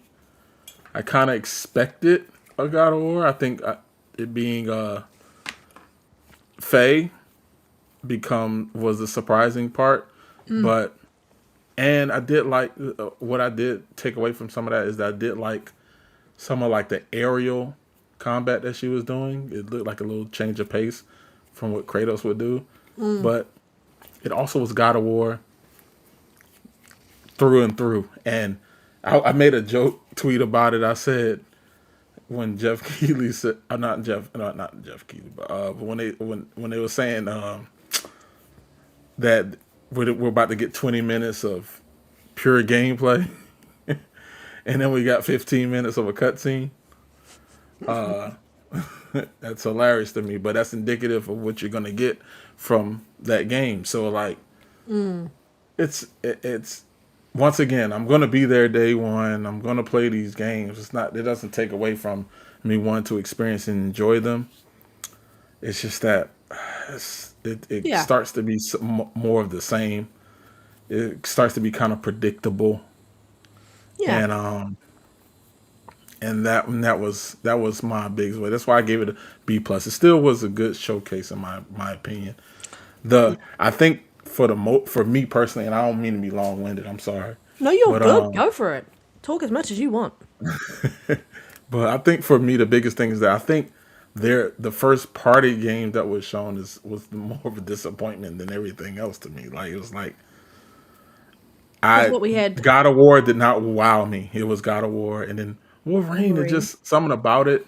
looked off. Like it looked like I was watching Spider Man with blood, and I know I'm gonna get hate for that, but like I'm just hoping that there's something about the feel when I play it that is different because right now it just gives that same kind of look. Jean looked super generic and reminded me of one of the characters in Marvel's Avengers, and I was like, oh no.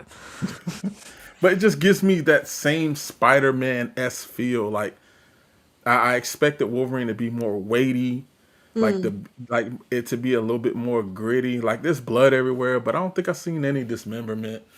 I don't think I've seen anything of that nature. So it's like, and and if you told me that was a Spider-Man game with like a level that you played Wolverine, I'd 1000% believe it.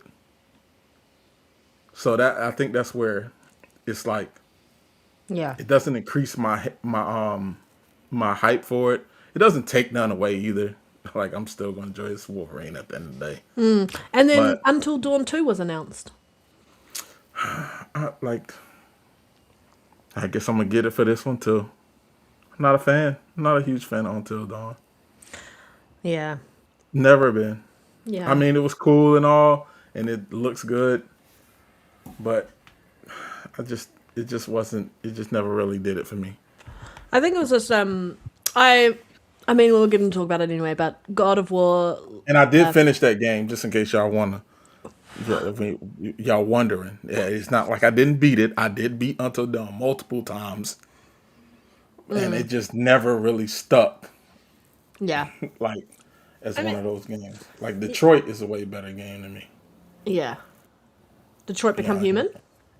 yeah. Yeah, Ninja Gaiden is a series that stays Well, true to Ori. the. Yes, you are correct. I think it's just interesting. Like I enjoyed the showcase around it overall, and so I'm probably going to give it like an 8 as a whole for state of plays. I think it was pretty good. There are things that I'm just going to say. So, I didn't care for. Like I still feel like the pacing wasn't quite right, but it was repeats of trailers that we've seen a million times. Like, how many times have we seen the new Control trailer? We saw it at Summer Game Fest as well. We saw it earlier. Like, we've seen it so much that I'm kind of sick of seeing it. We know the game, Yeah. and I don't really want to see another trailer of it. And so it was just like two. The trailer was shown for. Oh, I mean, it was probably two different trailers, but we saw Control twice this week already. I enjoyed some of what I saw for Wolverine. I think the visceral nature of it with the fighting is really, really cool. I like how, like, when he's getting beat up, his outfit is getting destroyed as well. And I like the idea, like, healing him and you see him healing. I watched a few different podcasts on this as well, and I do agree with the Lord's take on this.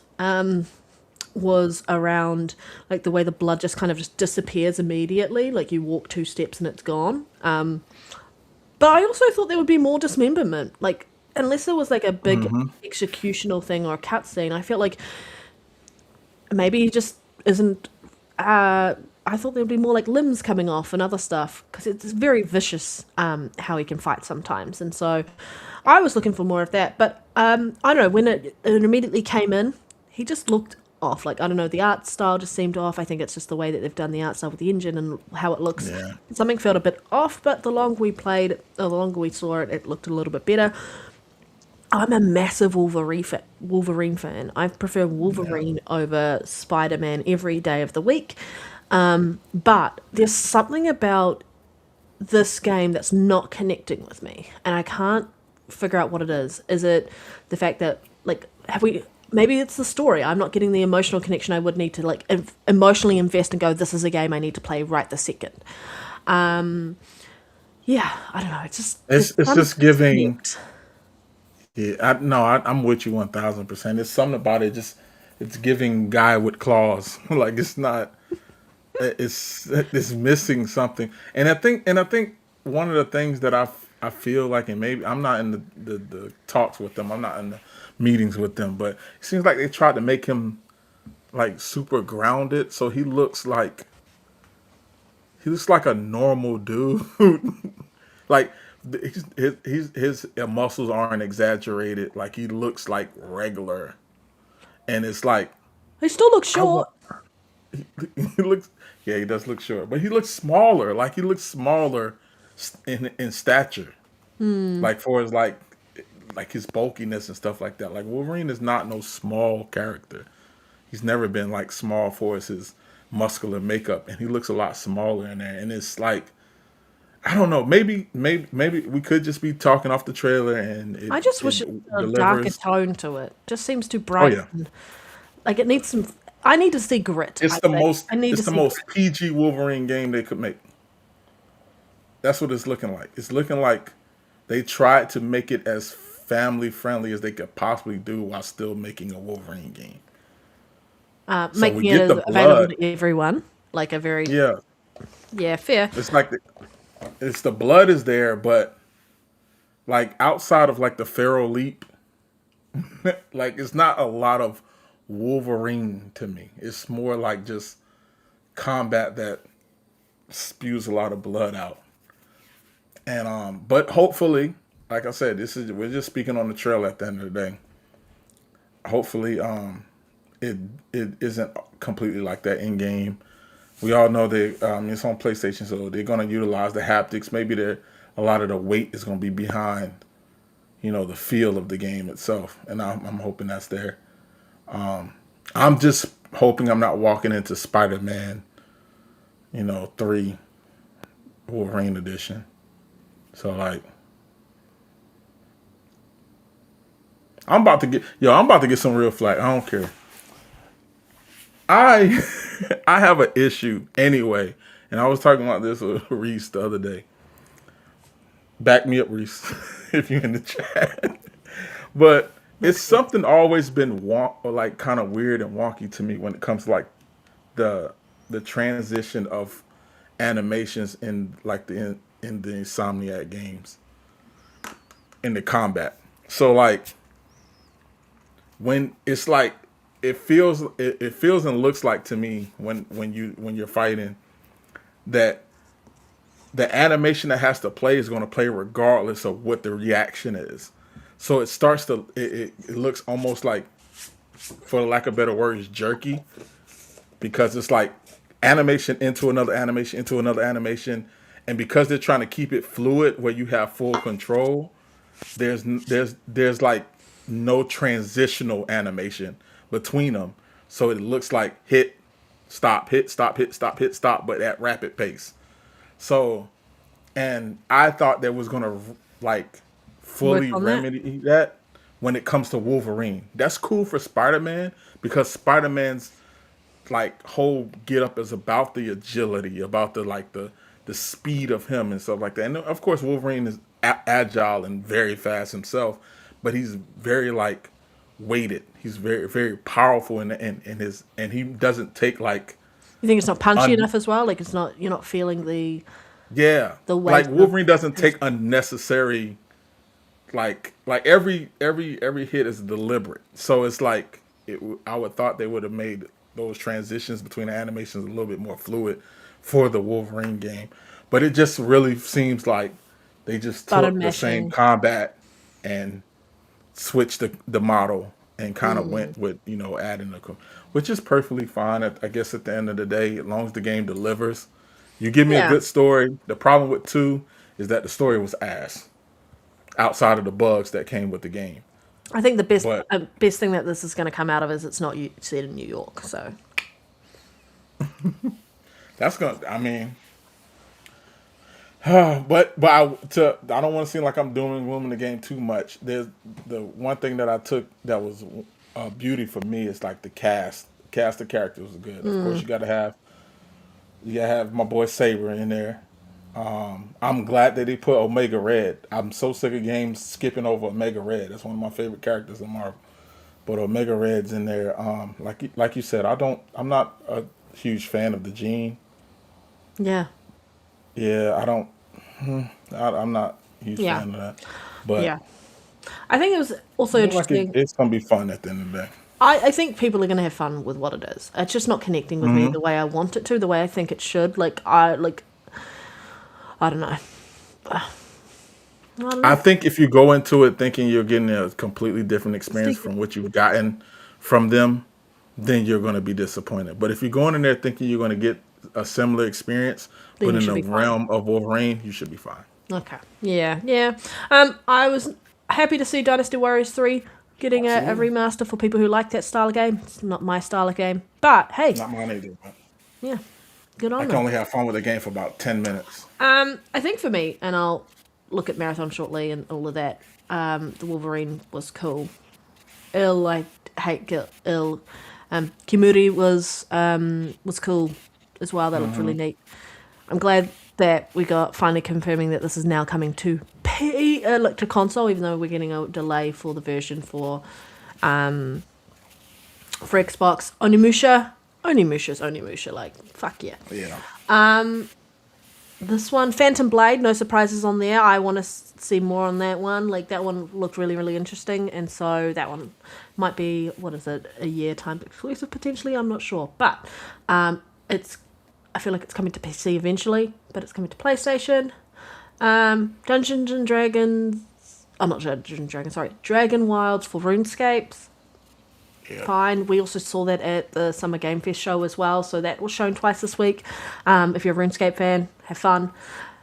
Rayman Legends Retold. I was really excited for this. I loved Rayman Legends, and the fact One of my that favorite platforms of all time.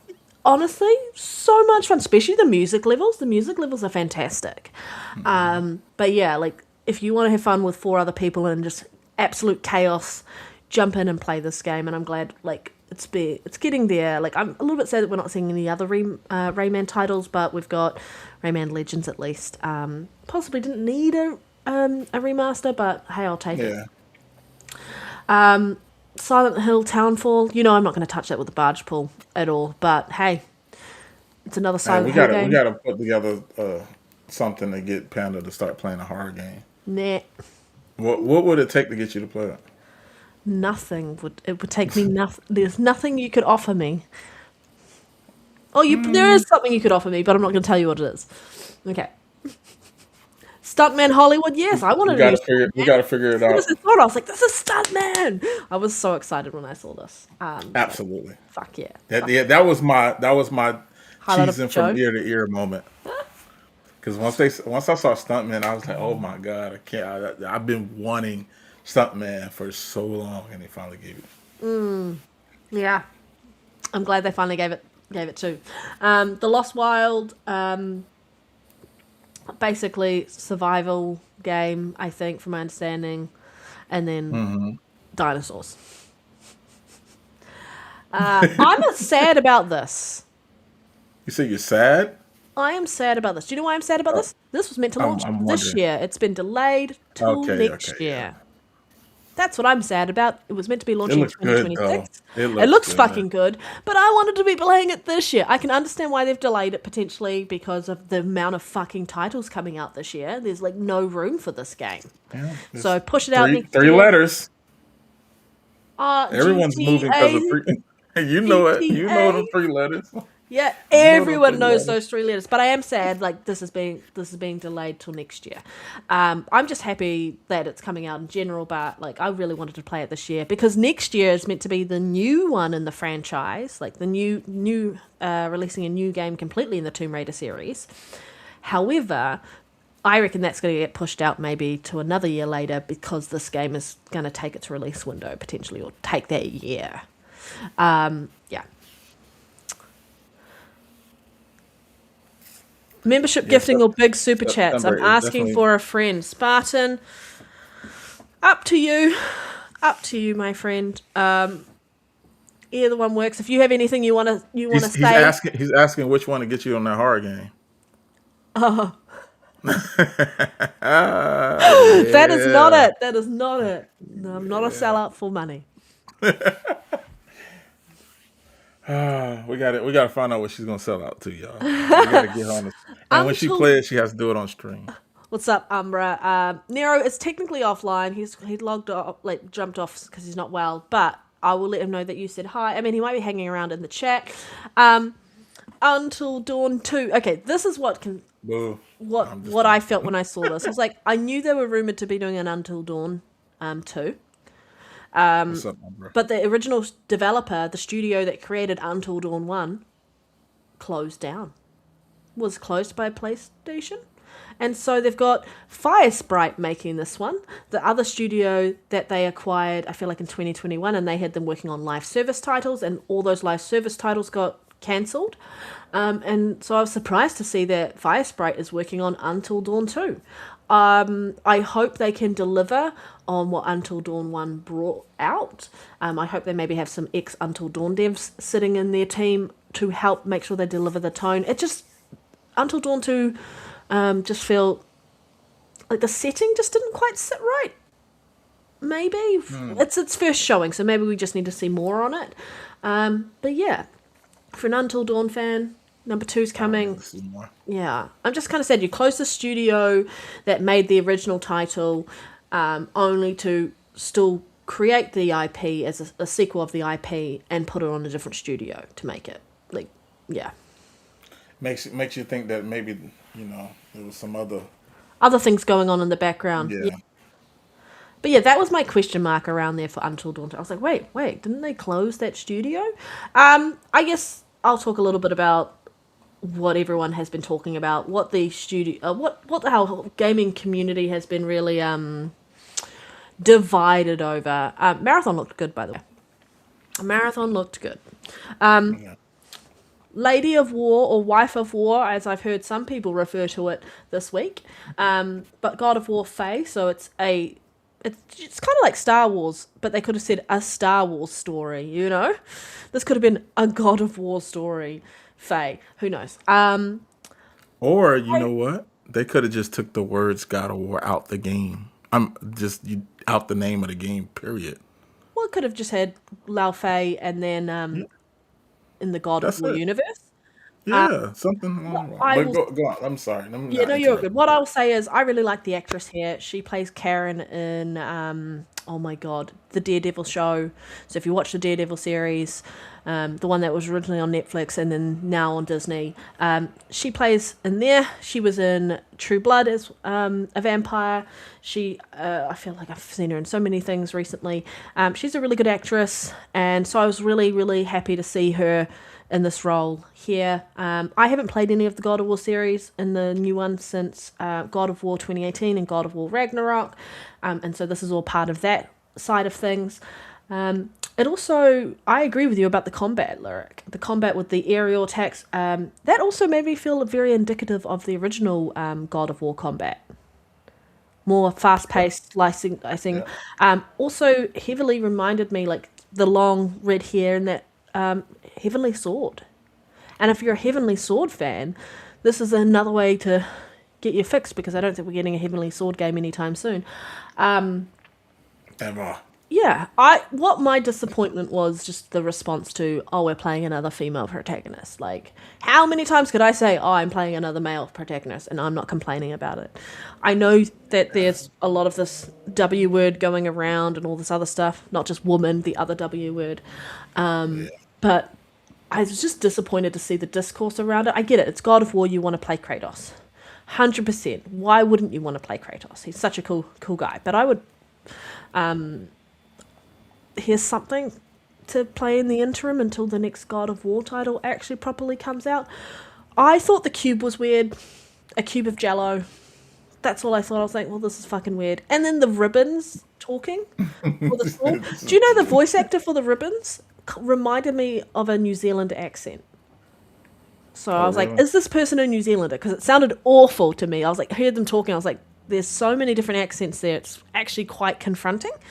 Just listening to that. And so, I don't know, that really took me out of the immersion side of it. You did not need to have the ribbons or the cube talking in that respect. I think it would have been perfectly fine. Sword in the stone type situation. She takes the sword out of the stone and then continues on as per normal.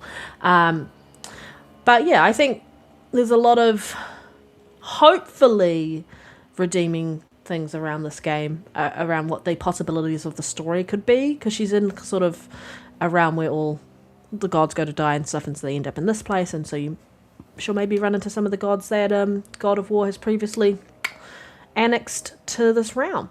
Who knows? It looks interesting, but we didn't see enough. It was more just a taster. I'm just disappointed in the discourse within the community around that. People are bitching and moaning about not having games on the PlayStation. They announce a game and then you're like, ugh. I get it. We have standards and not every game is for everyone. So you might be disappointed and feel like you're getting ripped off because you're not getting Kratos. But sometimes it's a play it and see situation. It's the first showing of it. We'll see more of it later. Panda, just say it plain and simple. Shut the fuck up. Hey, I don't think it Please. looks that bad. Tell them folks to shut the fuck up. I'm not getting Kratos and it says God of War. Now I do agree that I think them putting the name God of War takes away from her story itself, because the name God of War is going to be synonymous with Kratos. Yeah, goddess So, of war. they, Yeah. anything, or like we said, they could have just went with the LaFay and just a God of War story or something like that. Well, it's set in the Something God that of War universe. something that gives more light to the actual name of the game and not God of War itself. Because you knew these weirdos was going to show up talking about, oh, it's not Kratos, it's not Kratos. Hey, newsflash, weirdos. If you're mad about not getting Kratos in God of War, newsflash, if you wasn't getting him anyway, he's not there. Like literally, there's not a Kratos. Like it's why are you complaining? Yeah. You either get this or you don't get nothing. Like because this is the game that we was working on. And the crazier part about it is, I remember seeing plenty of times when God of War came out that people was asking to get her story. Y'all was literally asking for it. Y'all was wanting a DLC or something that would speak to her story. Now you get it, and you're complaining because of 3 words on the screen. Please, respectfully, and with all love Shut and the fuck care, up. shut the fuck up, please. Sit your ass down. It's hard too. Don't bend your knees. Just drop and sit your ass down and play this game. It's gonna be fun. If you like God of War, you're gonna have fun with it. Like you said, the aerial looks great. It gives a lot, kind of like a love letter to the older God of Wars, in my opinion. Yep. With the juggles, and so you know you're gonna get that cinematic experience. You know you're gonna get 20-minute cutscenes, but this is what the game is. You're gonna get it, and so stop complaining. I'm so sick of like hearing about why they gotta put a female. Like, what do y'all not like women? Like what's Hey, wrong they with like you people Stellar at this Blade. point? It has to be in the way that Exactly. they like it. They mad that Faye ain't walking around She with wearing her too many cheeks clothes. out. Yeah, if her cheeks were out, then y'all would have loved it. All of a sudden, y'all are being weird. Cut it out. Like They could have made a one's She-Ra game, yeah. Like, let's cut it out. It's how many games have we had? Okay, so Uncharted series, was y'all mad that y'all had Chloe to play? When Uncharted came, it was called Uncharted. So like, but are we upset now? You mean with to that? keep that same energy? Is that what I'm hearing? So what are we doing here? Like this is silly. We just being silly. Like that of all things to complain about, that's the least. If anything, I'm complaining about is them not we haven't played the game, so I'm just saying this preemptively, but them not stepping out of the comfort zone and trying something different and new with what they do with the God of War series. Yeah. That's the only thing I would complain about. And with the aerials, I think that's something fresh and new, and I hope they really dialed in on that. But that's the only critique I would have. Other than that, it's what you expect, but from a different perspective and different story. Like, chill out. Like we said, shut the fuck up and sit your ass down. Please. Because you're going to play it anyway.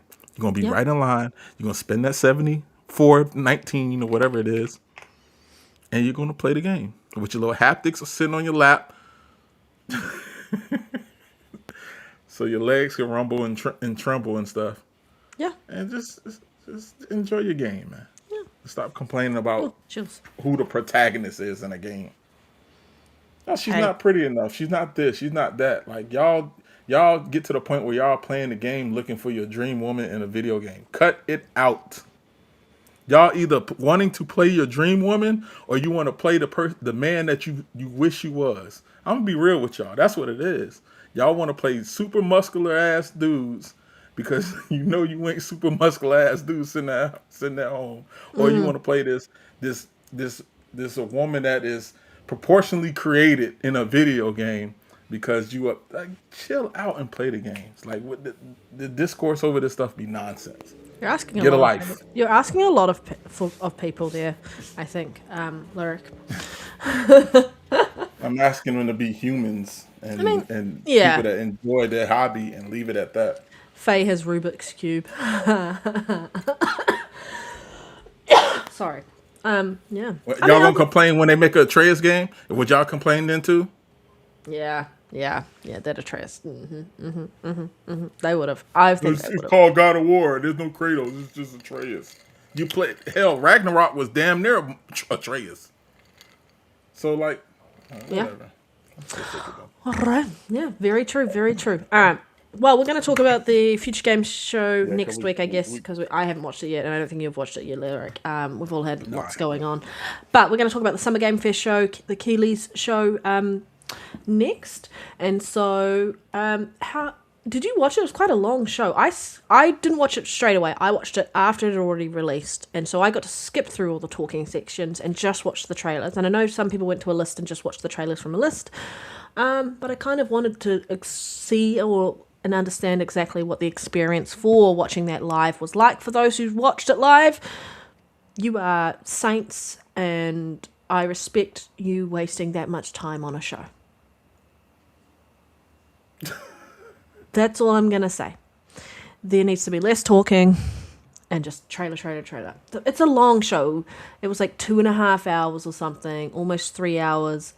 The whole stream itself was three hours. If you watch the whole stream, they had buffering issues and things like that. Yep. Yep. Syncing issues, audio syncing issues. Yep. Yep.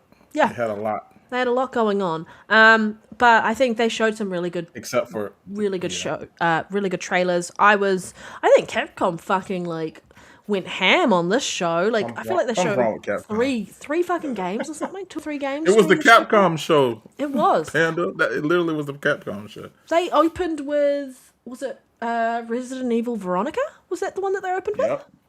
Yep. Fuck yeah. Hell yes. We literally just got Requiem, and we already got Veronica. Yeah, so it's a remaster of Veronica, right? From my understanding. Yeah. I haven't played them, but I love Capcom, and Veronica's one of my faves. Yeah, it's actually my second favorite one behind 3. There you go. What was this showcase for you when you went through and at least watched all the trailers? Because I highly recommend don't go watch the actual showcase. Go and get a list of every trailer shown. See if you can watch it in the order they would have shown it in. Perfect way to play it. You want to feel like how the show was, but do not watch the show itself. I do not recommend that. It's long, very long. That's what she said. Yeah. Mm-hmm. What was your take on it? What were the call outs or standouts for the show for you? There were some really neat things that I think were announced and I was really excited for. First I'm gonna give my, I guess, rating. I'm gonna give it 2 ratings, right? Because I think it deserves it. I think it deserves it in this case. My first rating is for the games that was shown in general. I'm gonna give that a B+ as well, just like the state of play. Teetering towards that A- area. The only reason that kept it from that is that they did show a lot of things that we kind of knew was coming. A lot of things that we've seen a couple times and things like that. But it was definitely good. Now the show itself, I'm giving that a solid C- because I'm so sick of the amount of unnecessary talking that be going on at that show. You couple that with the technical issues they had, and that shit was a bore to watch when you're not watching trailers, obviously. Yep. I literally almost fell asleep at one point, and I didn't have that problem in the state of play at all. I was glued from beginning to the end. But with that aside, takeaways, Veronica, of course. Veronica was my biggest one. Like, that's a day one for me. Code Veronica was my second favorite Resident Evil game. Yeah, definitely second favorite. Second favorite Resident Evil game. Final Fantasy VII Revelation being showed and announced was pretty dope. Definitely the announcement for it hitting all platforms day one. So finally could put all that to rest. I'm trying to think just off the top of my head before I get to my biggest one. Just roll through some of the things on the list. Cuphead, cool. Gen Atlas, that was cool. We saw some of Stranger Heaven. They announced the Tupac thing. Blood Message looked good. Blood meshes look good. I'm gonna let you talk, but because the one thing I'm gonna just say, first of all, that pissed me off. Don't show me that, and don't show me anything. Oh, just a teaser? No, I don't want that. I am like, if anyone knows me, I am a die hard Teenage Mutant Ninja Turtle fan. I Yeah. love TMNT. In particular, Raphael is my favorite Ninja Turtle. So like, playing with me about the last Ronin is just a waste. Like, you lose points for that. Yeah. So don't even show me that. But my biggest thing before I'll let you go ahead and give your thoughts on it. Alien Isolation 2. That right there, that made my day when it Yeah. came to when they showed that.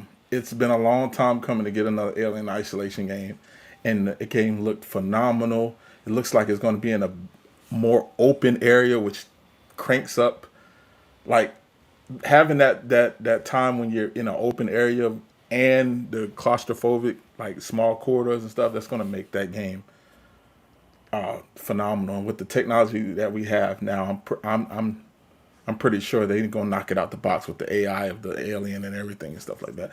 So Alien Isolation 2 was if I was to pick my GOAT of the showcase, that's my GOAT of the showcase. Virtua Fighter looked very good too as well.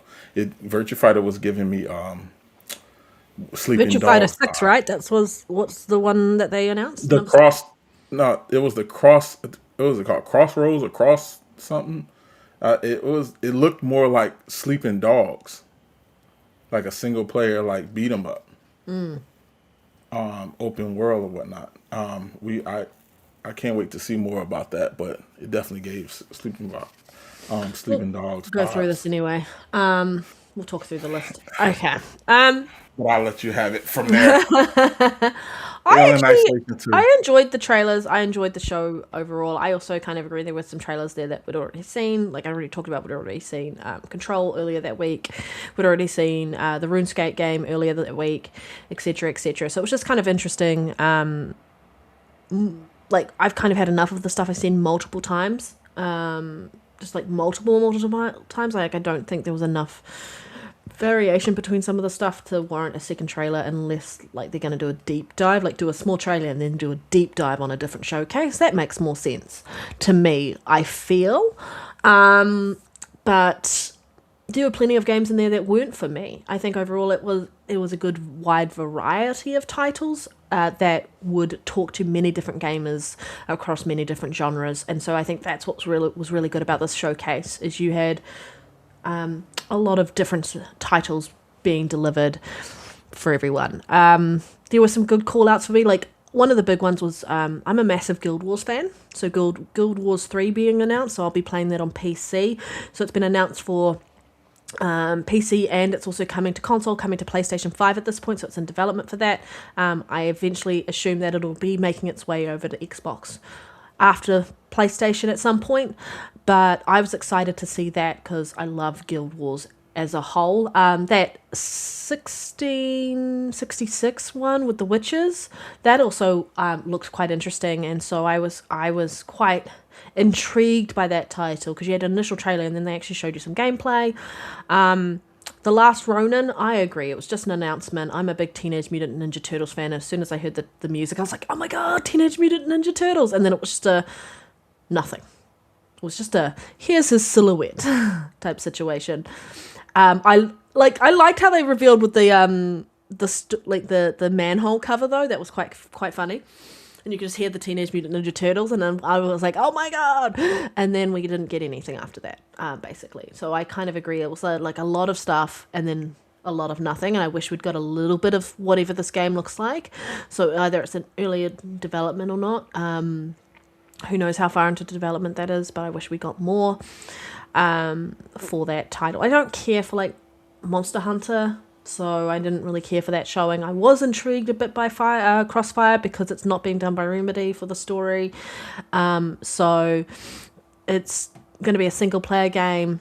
I really like the two main cast members. So the female, who's Australian, who was in The Boys as well, and she was in one of the other Call of Duty games. And then the male, he played in, what was it, the 100, and also American Gods, the TV series as well. And so if you're a fan of him, jump in and do that. It just seemed intriguing. I like them talking about the cover system and things like that, with the adaptive nature that you move through. And but yeah, Guild Wars 3 was a big highlight for me. I was intrigued about The Wolf Among Us too. I think that was a massive call out. I forgot about that. That's the second one. Yeah, The Wolf Among Us was probably one of the bigger ones that I was really excited about and really happy with around what we got. Because I was just talking about The Wolf Among Us at work last week. And then we get an announcement of number 2. I'm like, oh, yes. And The Wolf Among Us number 1 is getting like a remastered version for current gen systems. So you'll get to, if you haven't played it, you'll get to play it again if you don't want to go back and buy the original version. I don't even know if the original version is available for purchase actually. It is, and it's on sale right now for $5.99. There you go. You want to play it early? Play that, or you could wait for the remastered version. Who knows? If they have, we don't know yet, but if they have a upgrade track, hopefully, if you had already owned the game, I would say just go ahead and get it. So if they did, I mean, if they didn't, you're out $5. Yeah. But if they do, you're probably saving a lot more. Yeah. Yeah. Yeah, they showed a lot. I just don't necessarily think a lot of it was for me as well. Like, we've got a look at this. They ended with Final Fantasy VII Remake Part 3. I haven't played any of the Final Fantasy games because I'm not a Final Fantasy fan. Like, I haven't played any of, when I say this, I didn't play Part 1, I didn't play Part 2, I'm not going to be playing Part 3. But they've announced Part 3. We have new Cuphead, which is really, really cool. They're working on number 3 as well. I mean, number 2, sorry, Cuphead 2. But we've got another game set in an 8-bit version to play. Yeah, Alien Isolation 2, as soon as I saw the initial trailer, I was like, oh, wait a second, that's going to be Alien, and then it was. Alien something. So I was kind of really, really happy about that. I love the Alien universe. I won't play the games, but I love the movies and stuff. Games, no. Nope, too intense. Jen Atlas. This is the guy who did Shadow of the Colossus and... what's that other one with that kid and that giant dog fly thing? Last Guardian. Last Guardian. And so this is his new game. I feel like we've seen an announcement for it in the past where he just kind of jumped into the head last time, and now we got to see a little bit more around attaching the head to this giant like body. I don't know what type of, I guess they're Atlas machines. Remind me of a Gundam, but not quite a Gundam. Stranger than Heaven, yeah. Sega there. I don't know. Maybe it's the art style for this. It just looks like a last gen title to me. There's nothing wrong with that, but it just doesn't look. I was like, it feels like it just needs a bit of a uplift. Yeah, I was really keen on Blood Message story time. That's definitely fair to say. Yeah. I feel like this is the second time we've seen it. We had a short trailer last time. Maybe I'm remembering it wrong. Hex? I don't know what... I think that's how you pronounce it. 1 to 4 player game coming to PC next year. It looked kind of interesting, whatever it was. I'm curious about it. I didn't understand what I was looking at. I don't understand, which is why I was like curious about it and I want to see more. Yeah. Push back the mist, reshape the world, craft weapons and gear, and fight to unearth what happened. Okay. So just some weird... yeah, all of that stuff. Yeah. The last Ronin we talked about, just give us some gameplay. Gundam Rogue Orbit announced. That looked quite cool. Made me think of Pacific Rim. Not a fan of Monster Hunter Wilds. And we saw that. For those Monster Hunter Wild fans, have fun. It's for you. Not for me. Not for me. Crossfire, like I said, enjoyed that. What else did we have? Guild Wars 3, Virtual Fighter 6, Street Fighter 6, Year 4. for fighting game fans, kudos. I'm not a Street Fighter fan. I don't play any of those fighting games. I kind of suck at them. I just button mash. And I don't want to be that person. There's a lot of time and effort. But Stellar Blade announced a new game. So it's not Stellar Blade 2, it's Stellar Blade Blood Rain. It's the next chapter. But yeah, it looked quite good. That's dope. Yeah, this was it. Dope. The Wolf Among Us 2, man. That was like one of the highlights of the show. And then Attack on Titan 3. Yeah. What did you think of this one? Because this is that strategy type of game. The Star Wars Zero Company. Looked like there was some customization in there, which was cool. Like for your character customization, but... I don't know. It could I don't be like good. that. I'm not a big fan of that type of gameplay, though. Strategy, like the... Yeah, I get bored with it Yeah. quite easily. I stuck it out for See. Baldur's Gate 3. Yeah, Baldur's Gate 3 is a different monster in itself, and Divinity. But like, I don't know, because I'm a huge XCOM fan. But I think because of the stakes that come with XCOM, that's what makes it more enjoyable for me, is because your character dies, they're like dead. Yeah. And like every character is Real literally stakes. one mission away from not being here. So the whole progression of them is fun, because you're watching them go from recruit to barely making out of missions and earning that status that they get to, versus them not being able to ever die for real, outside of just starting the level over or finishing the combat. So if that was the case in that game, then I might have been more excited. But if the game doesn't do that, it's kind of hard to have me excited for a strategy game. In that Yeah. sense. Fair. I like the look of this. Looked interesting. Yeah. I was intrigued by the trailer. Now, the Star Wars Galactic Racer, I really want to play that. I love the original Pod Racer games. Every time I see it, I get more and more excited for it. And it looks like Better and better. it looks like, yeah, exactly. It looks like they improved on everything, but kept the core feel. Because that sense of speed was amazing watching Oh that. my god, yes. When I was watching the trailer, I was like, fuck, I forgot how fast this game is. So yeah, I'm definitely in there. Yeah, it looks so good. We talked about Clutch already. I'm excited for it. I am excited for it. It's coming everywhere. Bloober Team is doing Saw. Boo. I didn't know. No, it looked like a really. It's one of those asymmetrical games where like 3v1 multiplayer horror game. No, thank you. Yeah, Nope. that like this is Dead by Daylight type thing. Yeah. Like we don't need no more of those. We've had enough. No. Hot Wheels. It's Hot Wheels. You can have fun. It looked fun. That looked fun. That looked absolutely good. did look fun. Yeah. Yeah. Can't Go really. ahead, imagine- hey Hot Wheels, just go ahead and throw that in every subscription service. Just Was do that. Dawnwalker there? Blood of the Dawnwalker one? I feel like that was there. Am I going crazy on that trailer? You might be. Does this got listed every game? Maybe it wasn't listed there and I missed it, but there was the Dawnwalker trailer there. Maybe I feel like I saw it. Nope. You're just tired.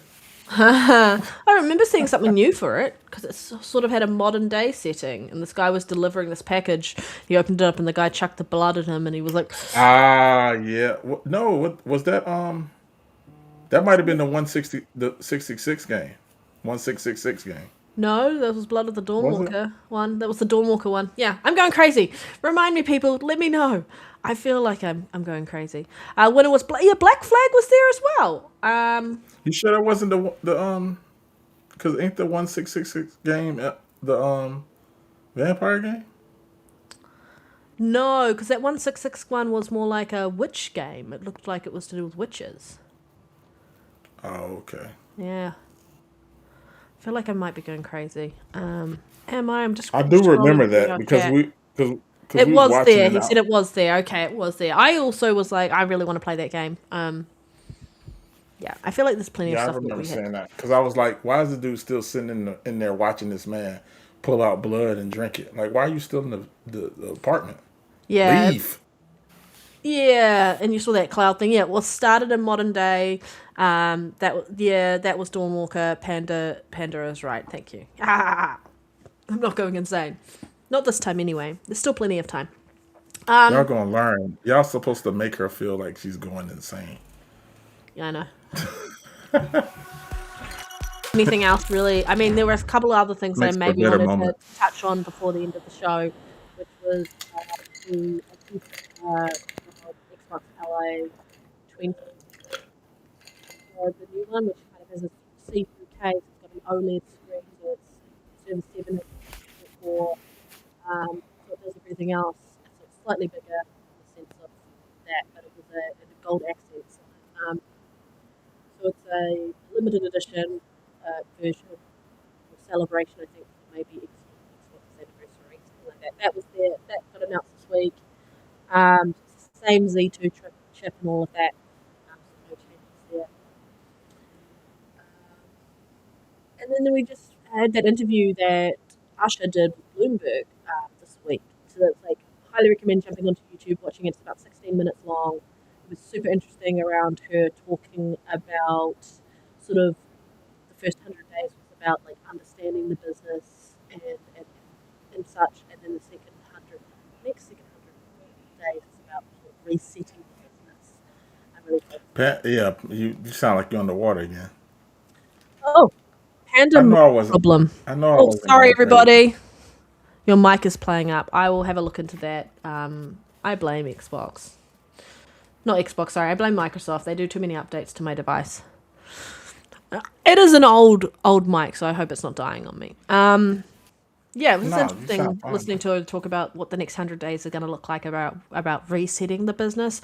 She talked about how in the first 100 days they've done more in the last 12 months. They've done more in the last 100 days in the last 12 months around shipping stuff to people, adjusting Game Pass prices. She talked about the biggest issue at the moment is looking at hardware, and how your memory, your storage, and all of that usually goes down, and how since she's been in as the CEO position, it was instead of seeing a 50% decrease. Is it 50% or 2.5% decrease in the cost of whatever? It's gone up by 50% or something. She's been in power. She's been in charge since she took over. So highly recommend listening to that. It's quite interesting around understanding what their big focus has been on, and her big focus has been on the future of play. She talked about like how Satya has given her a bit of a long leash around what she needs to do, and what their aim is, being the top number one gaming and entertainment platform. Yeah, that's their aim, number one. And they've got a lot of work to do there. So yeah, it was very interesting. Sorry, I still don't trust her. You don't have to trust her, Monad. That's the whole point. She has to earn that trust. And so that's what I think. I enjoyed the interview. Yeah. But Lyric, anything you want to add before we head out? Because we're going to head out. No, I think you hit it all on the head. Everything I would have said about the interview, you kind of said it. You didn't want to talk about anything? No, I'm kidding. I did. I'm sorry. Yes, I do. I want to talk about what's it going to take to get you in that horror game. Nothing. I know the answer to it, but I'm not going to tell you it. We are going to head out, everybody. I just want to say thank you. I'm going to figure it out for y'all guys. Yeah, it's been a really, really fun show. I am sad Nero had to leave early and such, but we should be back next week. I mean, we are back next week to talk about, I guess, the Future Game Showcase and the Xbox Showcase as well, because I hope we get some hardware announcements. Hardware. Some type Definitely of hardware controller. announcement. Could be a new controller, could be something, but I hope we get something. Yeah. Later, everyone. Bye for now. We'll see you next week. All right, guys Bye. and gals.